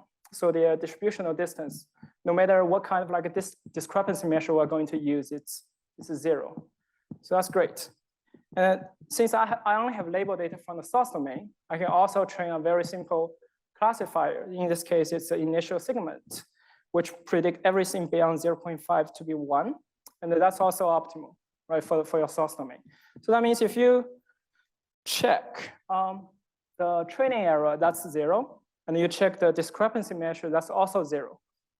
And so that's the absolutely global optimal solution we can hope to achieve in this case, right? Because your objective function is just 0, it cannot be less than 0. But in this case, if you check your target error is 1, right? Because your classifier predict everything beyond 0.5 to be 1, but for the target domain, the ground truth label is 0. So how can I reconcile the seemingly contradiction here? So what's the reason? What's wrong with this example? Any idea? Feel free to share.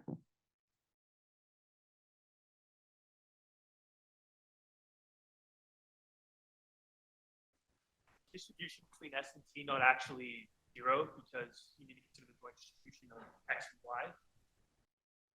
Oh, that's a good point. But for this bound, I want to mention that here the distribution over S and T is over the marginal feature distribution. But that's a good point. We'll get back to that later.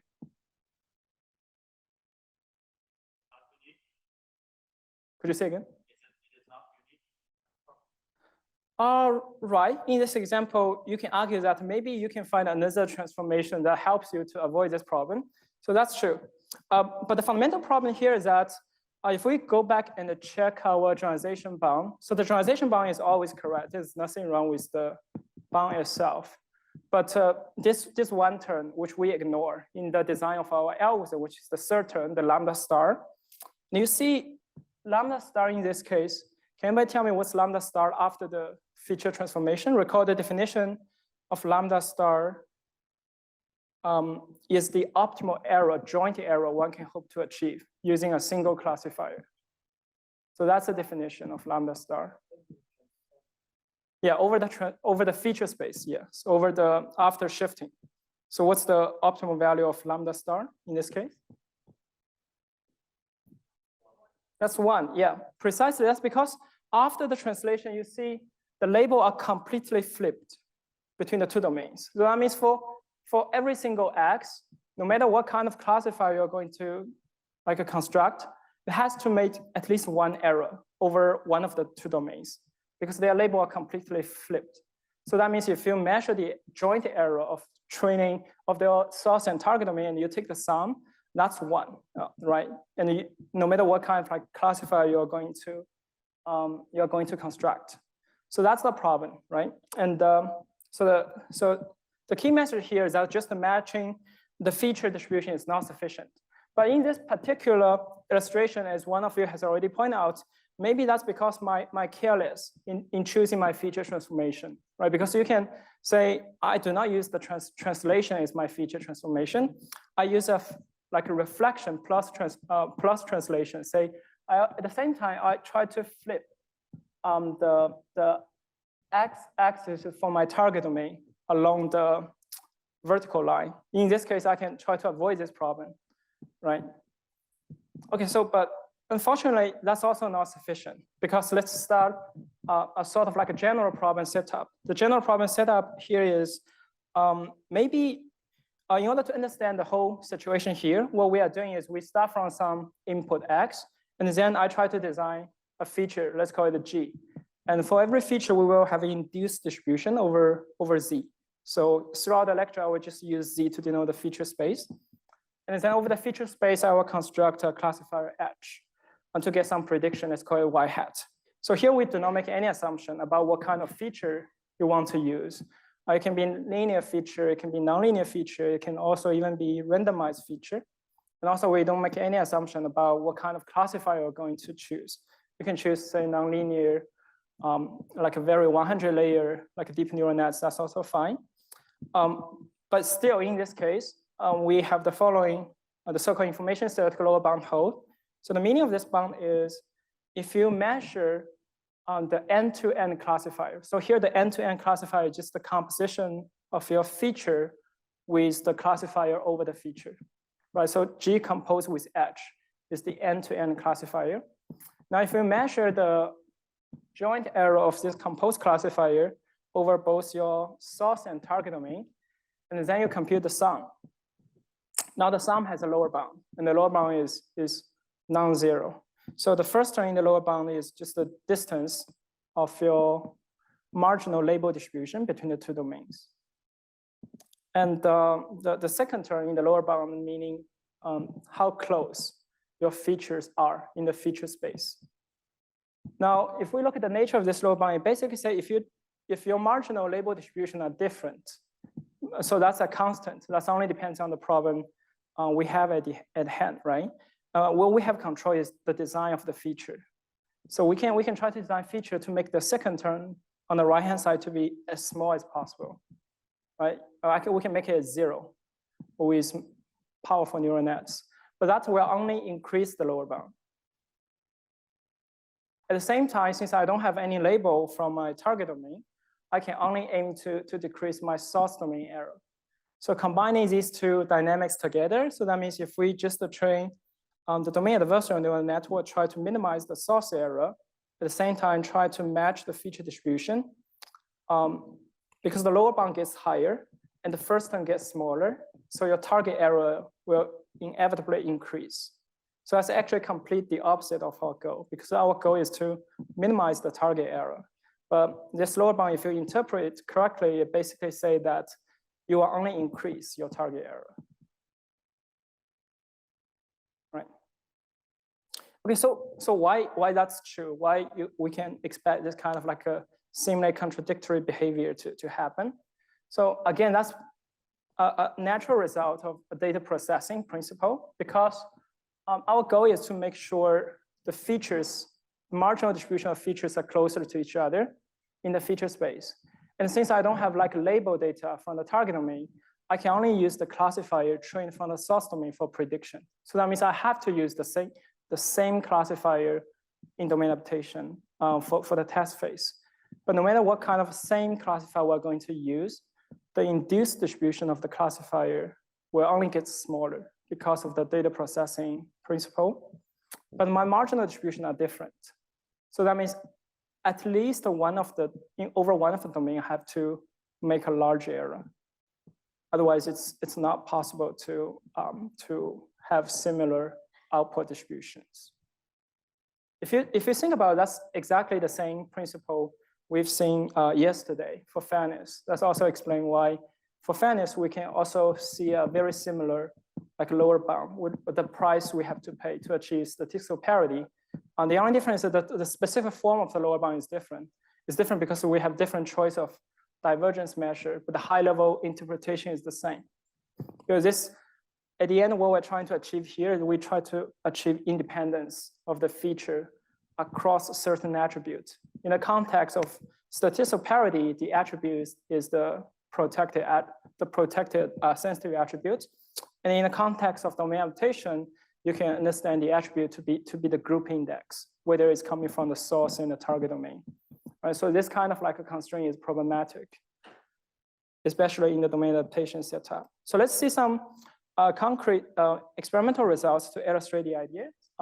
Why this kind of behavior will also happen in practice. Now, we use a very simple data set for digit classification. Here we have three different data sets. The first one is MNIST. The second one is street view house number.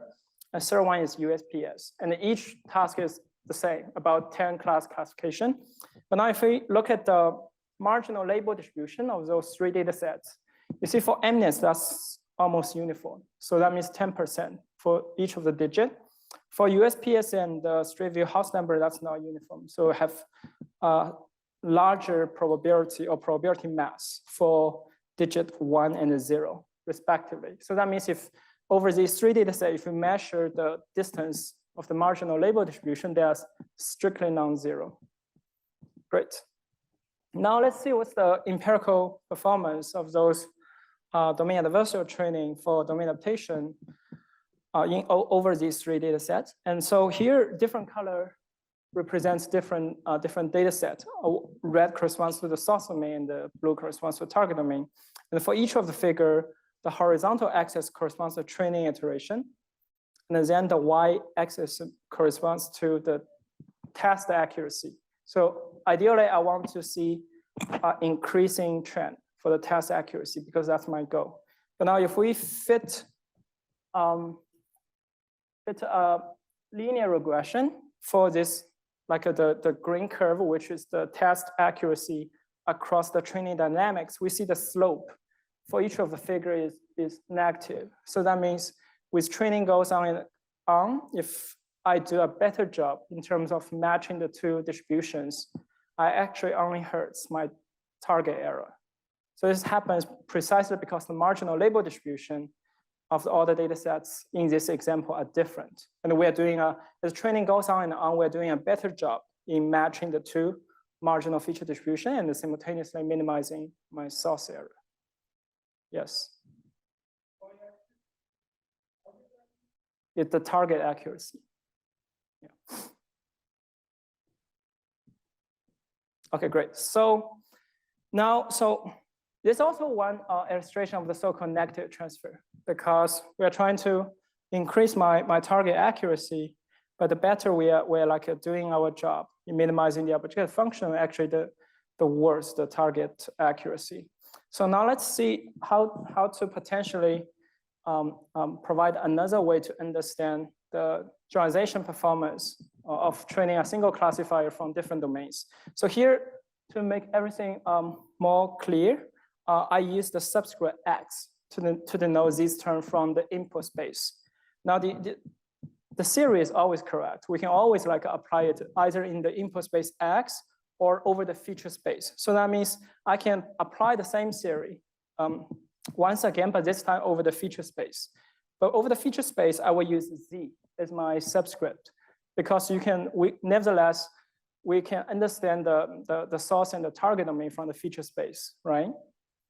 So what we're doing here is we try to find a Z, minimize the summation of the two, but we don't have any control over the last term.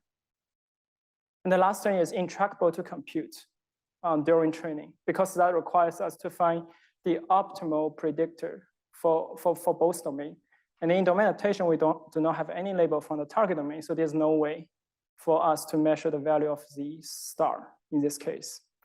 So that means if it's actually impossible for us to just follow domain adversarial training in order to guarantee generalization. So what can we do in this case?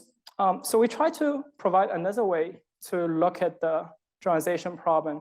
In this case, we try to understand how can we interpret or understand the generalization error of a single classifier. So let me briefly explain the meaning of each term here.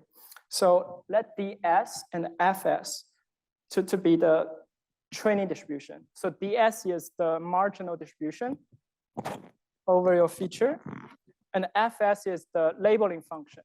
So here we are in the realizable setting, in the sense that the labeling function is just the ground truth function we can use to label the data. And simultaneously, we also have like a DT and FT to be the domain for the target distribution. And now the theorem basically says that if I try to understand the error difference, you want to measure the error difference of your any classifier edge of your test error, the difference of your test error and the source error, we can decompose it into two terms, essentially. So here, the first term is just a measure of the distance of the marginal distribution over a feature. But interesting is for the second term, we have a very intuitive interpretation of the second term. So because recall FS and FT is your labeling function. And in the general case, that corresponds to the base optimal predictor if there's a noise in the underlying distribution. So the second term essentially computes the difference of these two functions and then over both domains and take the minimum of the two. So that's essentially say how close your label distribution, your labeling function are over the feature space. If in a noisy setting, that means the labeling function is just the conditional distribution of Y given your feature. So that means I also want to make sure my conditional distribution is also close in the feature space. And then this backs to, I think, your comment, meaning that one of the failure mode of the previous approach is we are only trying to minimize the distance, but over the marginal feature. But in order to correctly guarantee translation, we should go beyond just matching the feature. We should also try to ensure the optimal labeling function is the same after the feature transformation. Okay, so that's the message we have from this kind of like error decomposition. Then we wonder how to achieve the second goal.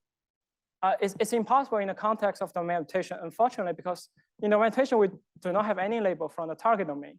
So we need to go beyond the setup of domain adaptation.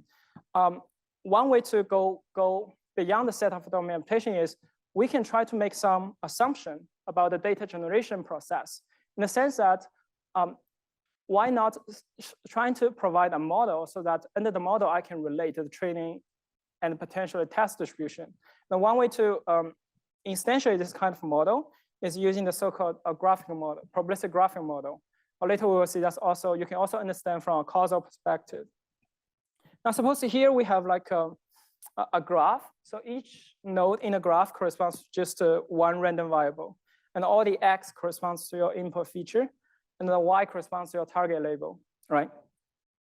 And for each graphic model, in this case, a Bayesian network, we do have a conditional independence structure encoded by the connected pattern of the graph. And in particular, it basically says that the joint distribution over all the nodes in the graph is a product of the local distribution. And each local distribution is the conditional distribution of the node given the parents. So that means if you want to understand what's the value or generation process of a specific node, you only need to care about the parents. Once the parents of the node is given, you do not need to care about the other.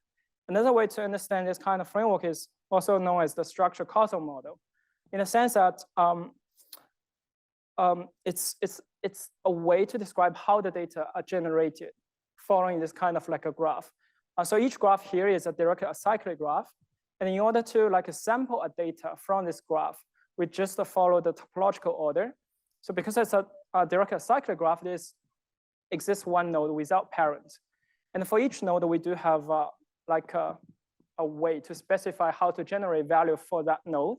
And for those nodes without parents, that means we specify a distribution over the node, right? So we can sample one value for each node. And then once we know all the value of the parents of a specific node, then there exists a function. The function will just tell me what's the value of that node given the parents, right? By following this kind of like a directly acyclic graph, the topological ordering, we can finish one way of like a data sample, right? So, but why, you may wonder why this kind of like a framework can be helpful to try to understand the relationship between different training distributions. It's because once given this kind of graph, we can perform an action, the action called intervention over the graph. So what does that mean? So whenever I have a hammer over a particular node in the graph, so that means I want to perform an intervention for that node. And specifically, that just means in order to generate a value for that node, I ignore all the other factors. It's just fixed to be a constant. So that means I have a way to change the marginal distribution of the node. Originally, suppose without intervention, all the nodes need to be sampled according to the topological order. But this time with intervention, I can just put a hammer over a specific node and say, hey, let's fix the value of this node to be a constant. But now, this way, we can try to use this kind of intervention perspective to understand how different distributions are related, because we can say all my training distribution, they're actually coming from the same graphical model, say coming from the same causal graph. And why they exhibit different joint distribution is because I'm trying to perform in different intervention for different nodes. And one intervention will lead to a different distribution. But nevertheless, they share the same underlying graphic structure. Okay, right, cool. So given this kind of like a perspective, so we may wonder, that means I can arbitrarily change the margin distribution of specific nodes in the graph. Is there any invariance that is preserved under those different kinds of intervention? So the answer is yes, because the conditional distribution always stay the same. So you can understand, although I can perform intervention, putting a hammer over a node, I'm just changing what's the observation for that particular node. But the mechanism, say the conditional distribution from parents to the children is always going to be fixed. Or you can, using a real world example, that means the physical, you can understand the conditional distribution in this case to be the physical law. The physical law is always the same. For example, speed is like a proportional to the acceleration times the time. And you can have different acceleration, that's totally fine. But this kind of like a multiplicative relationship is always the same, right? So you can also understand, under different environments, we can change different, the gravity coefficient if we are on different planets. But Newtonian law is always the same. It's just the change of the gravity coefficient that is different across different environments. But the relationship between different factors, the form is the same. So if we take this perspective, then that means if I try to perform generalization from the training distribution, from a set of training distribution, and hope that it can generalize to the target distribution. And I know that the target distribution is coming from the same underlying causal graph. So what can I do? So the idea is that if we look at the graph itself, we see that if I try to perform well about prediction of y, I do not need to know all the values in this graph. In the particular example here, we probably only need to know the value of x2 and x4, because only x2 and x4 determine the value of y, right? If I know the value of x2 and x4, I don't need to know all the other factors in order to know what's the true value of y. That's because we specify the causal structure by this kind of graph. So let me see if we have this kind of graph structure in mind, then one way to perform learning for generalization is, let's just try to find a subset of the input data such that when looking at this subset of the feature, the optimal predictor is the same across all the training data sets. So this is precisely the kind of like invariance quantity we try to find. So that means what we are trying to do is I try to enumerate all the possible subset of features. And then for each such choice, I try to understand what's the optimal predictor from this subset to my target y. Now, if I find this relationship does not change across different training data sets, then I'm happy. Otherwise, I will change to another subset of the features. So that's notion of the so-called invariant causal predictor. It's called invariant causal predictor because we are not trying to use all my input features, but instead, I just try to find the subset of the feature so that over the subset, the optimal predictor is the same, is invariant across different data sets. So that seems very like appealing, but it's only possible if we can build a causal graph over the data we have. And in a lot of applications, especially in machine learning, we're dealing with high dimensional data points. For example, for image classification, if you want to describe the causal graph of image, that's almost impossible because each value in the image classification is just one pixel value. And it doesn't really make sense for me to tell whether one pixel caused the other or not. Right? So that means in a lot of like real world applications we're interested in, we cannot build those causal graph. And maybe this the true causal factor for the target variable y is cannot be simply explained by the observation itself. So in 2019, Leo Batu and his collaborator, including Adrovsky, they proposed a principle. The principle is the so-called invariant risk minimization. And that's essentially trying to go one step beyond the invariant causal predictor. Say, let's not just trying to find a subset of the input features, but we just directly try to learn such a feature transformation so that I know over the feature transformation I learned, the optimal predictor is the same across all the training data set. So here the optimization formulation may look a little bit complicated, but let me explain what does that mean. So the minimization is over two parts. The phi corresponds to my feature transformation. And then over phi, I also want to train a predictor, in this case called W. But the training objective is just the summation of all the empirical risk for the combined predictor, which is a composite between phi and the W. But my constraint is saying that for this fixed W, the fixed W is going to be the optimal predictor under phi across all the training data sets. So I'll just pause here for 1 minute and take any questions if it's your first time seeing this kind of like a formulation.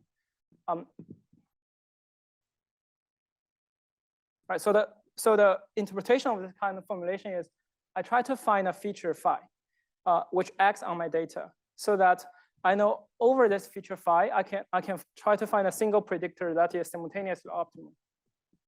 We ran again into the risk of overfitting because we didn't limit the space of all possible phis. If we allow any phi, then we overfit again.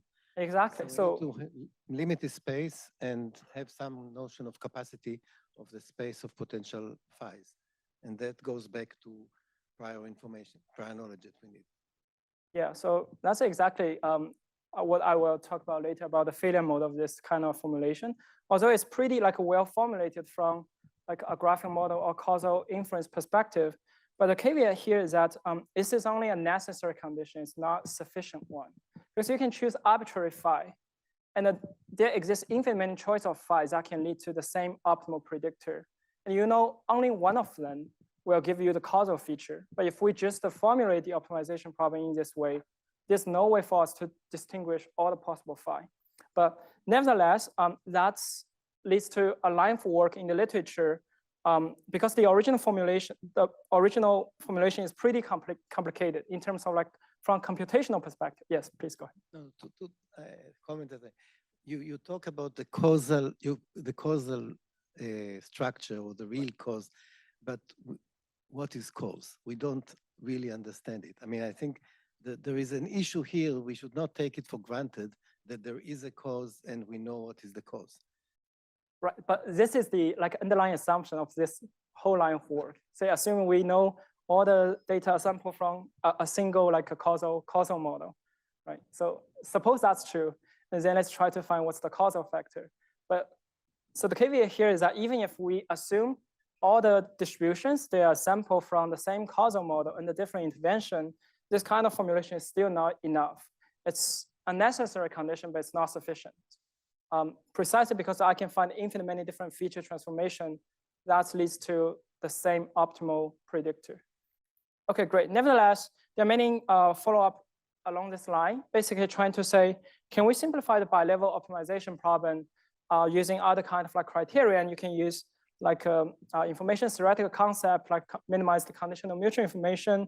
You can convert into an variational formulation. You can also say, let's try to minimize the variance of all the empirical risk. But that's also not the true goal we should aim for, right?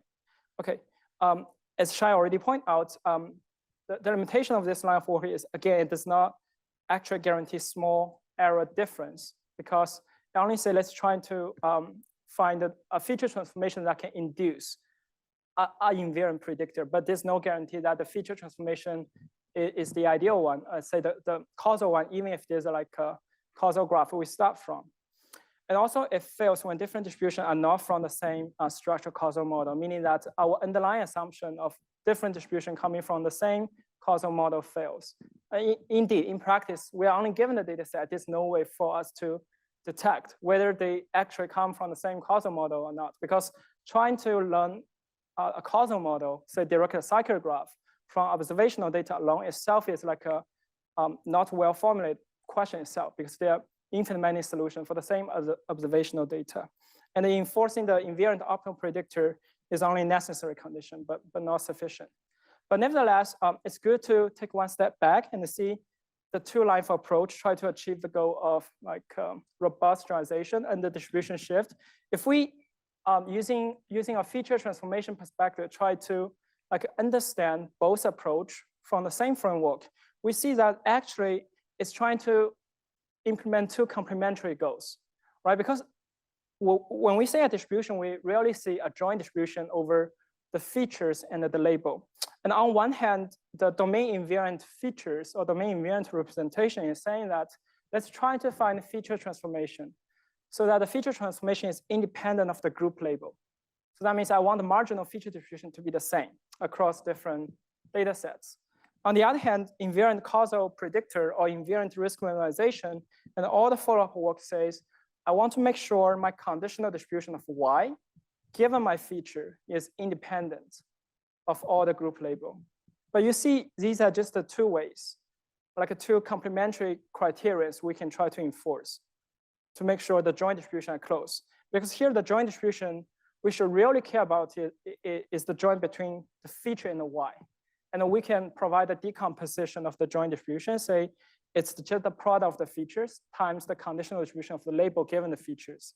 And the first line is trying to make sure the marginal distribution is close. And the second line is trying to make sure the conditional distribution is close.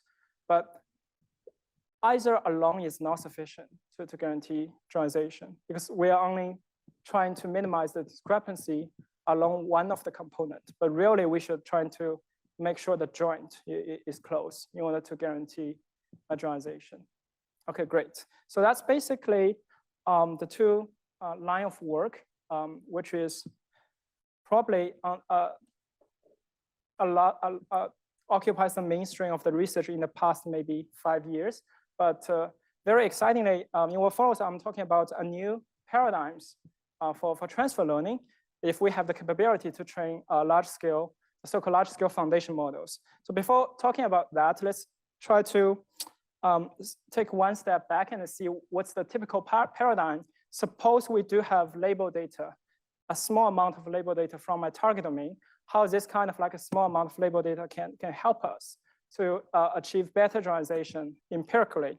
So it's a paradigm called transfer learning. So it mainly contains two parts. So the first part is, let's do a pre-training, and the pre-training is over the feature encoder. So I can do that over my training data set. And then once I have pre-trained my feature encoder, when I try to transfer to a potentially different downstream task.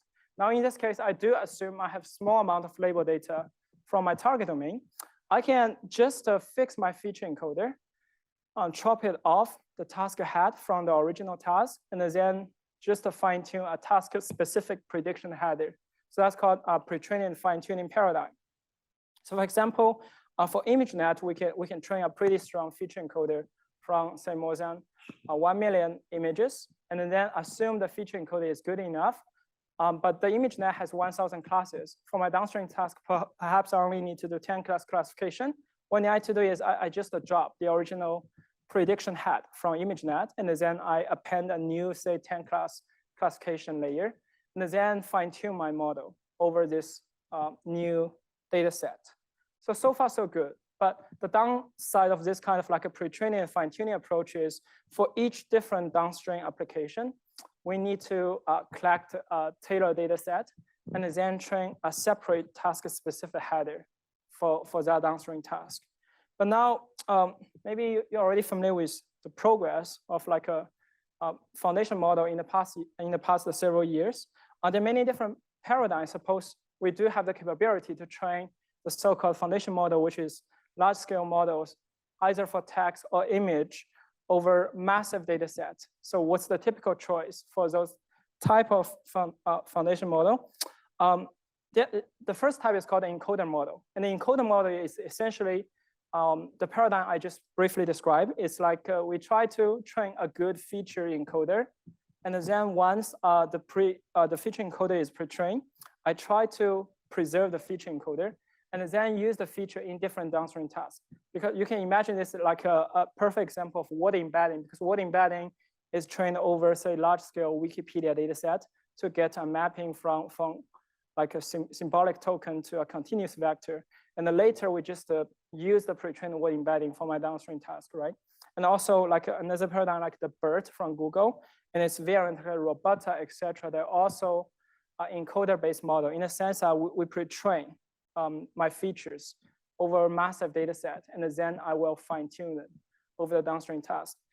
But later there's another type of model called the decoder-based approach. So as Tasu has mentioned on the first day, the decoder-based model does not have an encoder part. You just feed your sequence directly as input to the neural network, and then ask the neural network to complete the sentence completion or next token prediction task.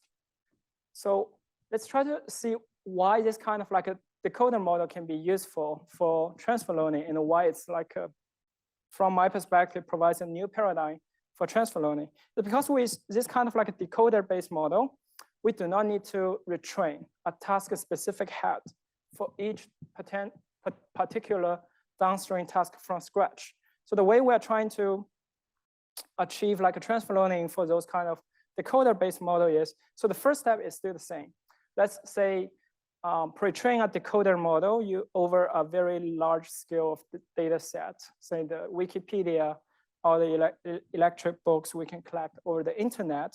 And now when we try to use it for downstream task, I just encode my task, say about prediction into a token completion problem. For example, if I try to say like a 10-digit classification problem, Then I would just provide a text prompt, say, given the image, what is the label of this digit? And then leave a blank. Now, because it's a decoder-based model, the decoder-based model will take the prompt as input and then try to complete the blank. And the completion of the blank is just a distribution over the next token. And then we can just measure what's the maximum probability provided by the next token and map it back to one of the 10 classes. Right, so that's basically an artificial way of transforming a downstream task prediction problem to a sentence next token prediction problem. But the benefit of using this type of paradigm is that we do not need to retrain a task-specific header from scratch. And we can just like transform the potential downstream task into a next token prediction. So for example, there's a very influential work for multimodal learning called the contrastive, the CLIP model. The CLIP model is basically say that it has two encoder, one for the image, one for the text.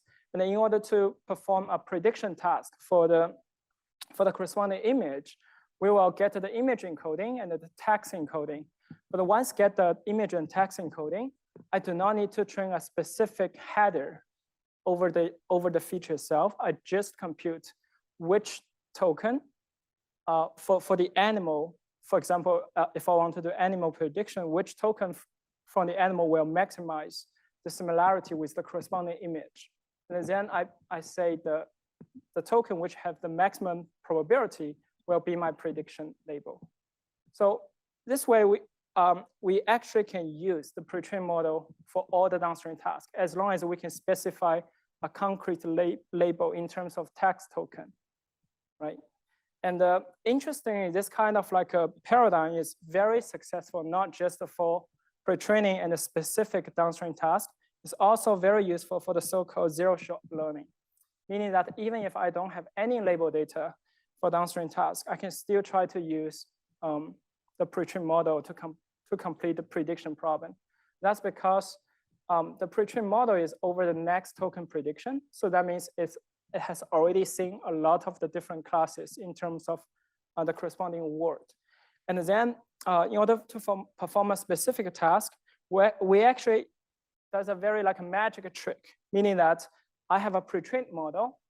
And then nevertheless, let's say I have a model variant, which is a fine-tuned one from the pre-trained model. So that means I have two versions of model parameter, theta pre-train and the theta fine-tune. So naturally, you would imagine if we try to do ensemble for better prediction to reduce the variance, etc., what we do is we collect the prediction from the two models and then take an average, for example, bagging or like a weighted average in, like, say, boosting. But in this case, we're not doing combination or interpolation over the output space. We're doing the interpolation over the model weight parameter space. So that means you have a neural network, you have a bunch, and then that means you have a bunch of like model parameters. I have two versions of it. I just do linear interpolation of the weights. So imagine, so when I first see this kind of technique, I'm surprised. I almost does not believe, because the neural network is a very highly nonlinear model. So it doesn't really make sense to say, what do I mean by providing like a linear interpolation in terms of the weight parameter. But surprisingly, if we apply this kind of technique to say out-of-domain generalization over this 6 different data set, it's about the same ImageNet classification, but under different kinds of like image style. If we use this kind of like a weight interpolation, you see that actually it provides even better performance over the pre-trained and both the pre-trained and the fine-tuned model itself. So here we see a convex contour curve, and we have multiple points over this curve. And those multiple points corresponds to different weight linear interpolation, the weight of the linear interpolation between the pre-trained and the fine-tuned model. And we see that if we properly tune the linear combination weight of the two model, I actually, in most of the cases, I can achieve better performance in terms of downstream task generalization. And this kind of observation is consistent, not just over image classification for unseen domain, but also the case for language model as well. And actually in language model, we can provide a more semantic interpretation of this kind of procedure. So imagine we have a pre-trained LLM, say for example, your Llama 2, and then we can actually fine tune Llama 2 over different kind of downstream tasks, for example, mathematical reasoning or question answering, etc. And then for each of the downstream tasks, I have a fine-tuned model. Because they come from the same model, I can compute their model. I can just extract the model parameter, and then I compute the difference of them.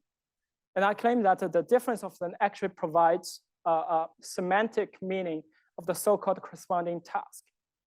Now, later, suppose I have task vector from each of the downstream tasks, and I want to build a new language model that is capable simultaneously doing mathematical reasoning and the question answering. So what I just do is I compute the sum of these two task vector and add it back to the pre-trained model. If you're familiar with word embedding, that's almost similar to say word embedding has an analogy between different words. In this case, the task vector provides an analogy, but in this case, in the model weight space.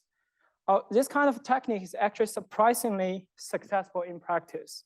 So meaning that there's no need for us to fine tune a model anymore. Suppose I already obtained some task vector for specific or typical downstream task. If I want to generalize to a new data set, what I can do is I can just combine the corresponding typical task vector together and then add it to the pre-trained model. And another experiment basically shows that if you have more such task vector, if you do an ensembling or average of those task vector, the performance gets better and better with the increased number of task vectors.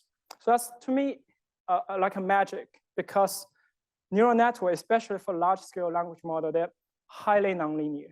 But we're just doing linear interpolation over the model weight space, and it's surprisingly useful. Together with the new paradigm for transfer learning, that's actually a very successful practice now being used for large-scale models. Of course, there are many open questions and also very exciting direction along this line. So one way is to understand why this kind of task arithmetic will work in practice, right? Because imagine neural network, they're nonlinear models. And if you just take the linear combination of weight of two nonlinear models, if we don't have any structure about the loss landscape, it's possible that the linear combination is just, corresponds to local maximum instead of local minimum. So there must be some underlying structure about the loss landscape that allows this kind of like a simple linear interpolation. And how to enable more fine-grained task arithmetic. So far, the usual practice is we just do summation and also subtraction if I want to add or minus one particular task capability.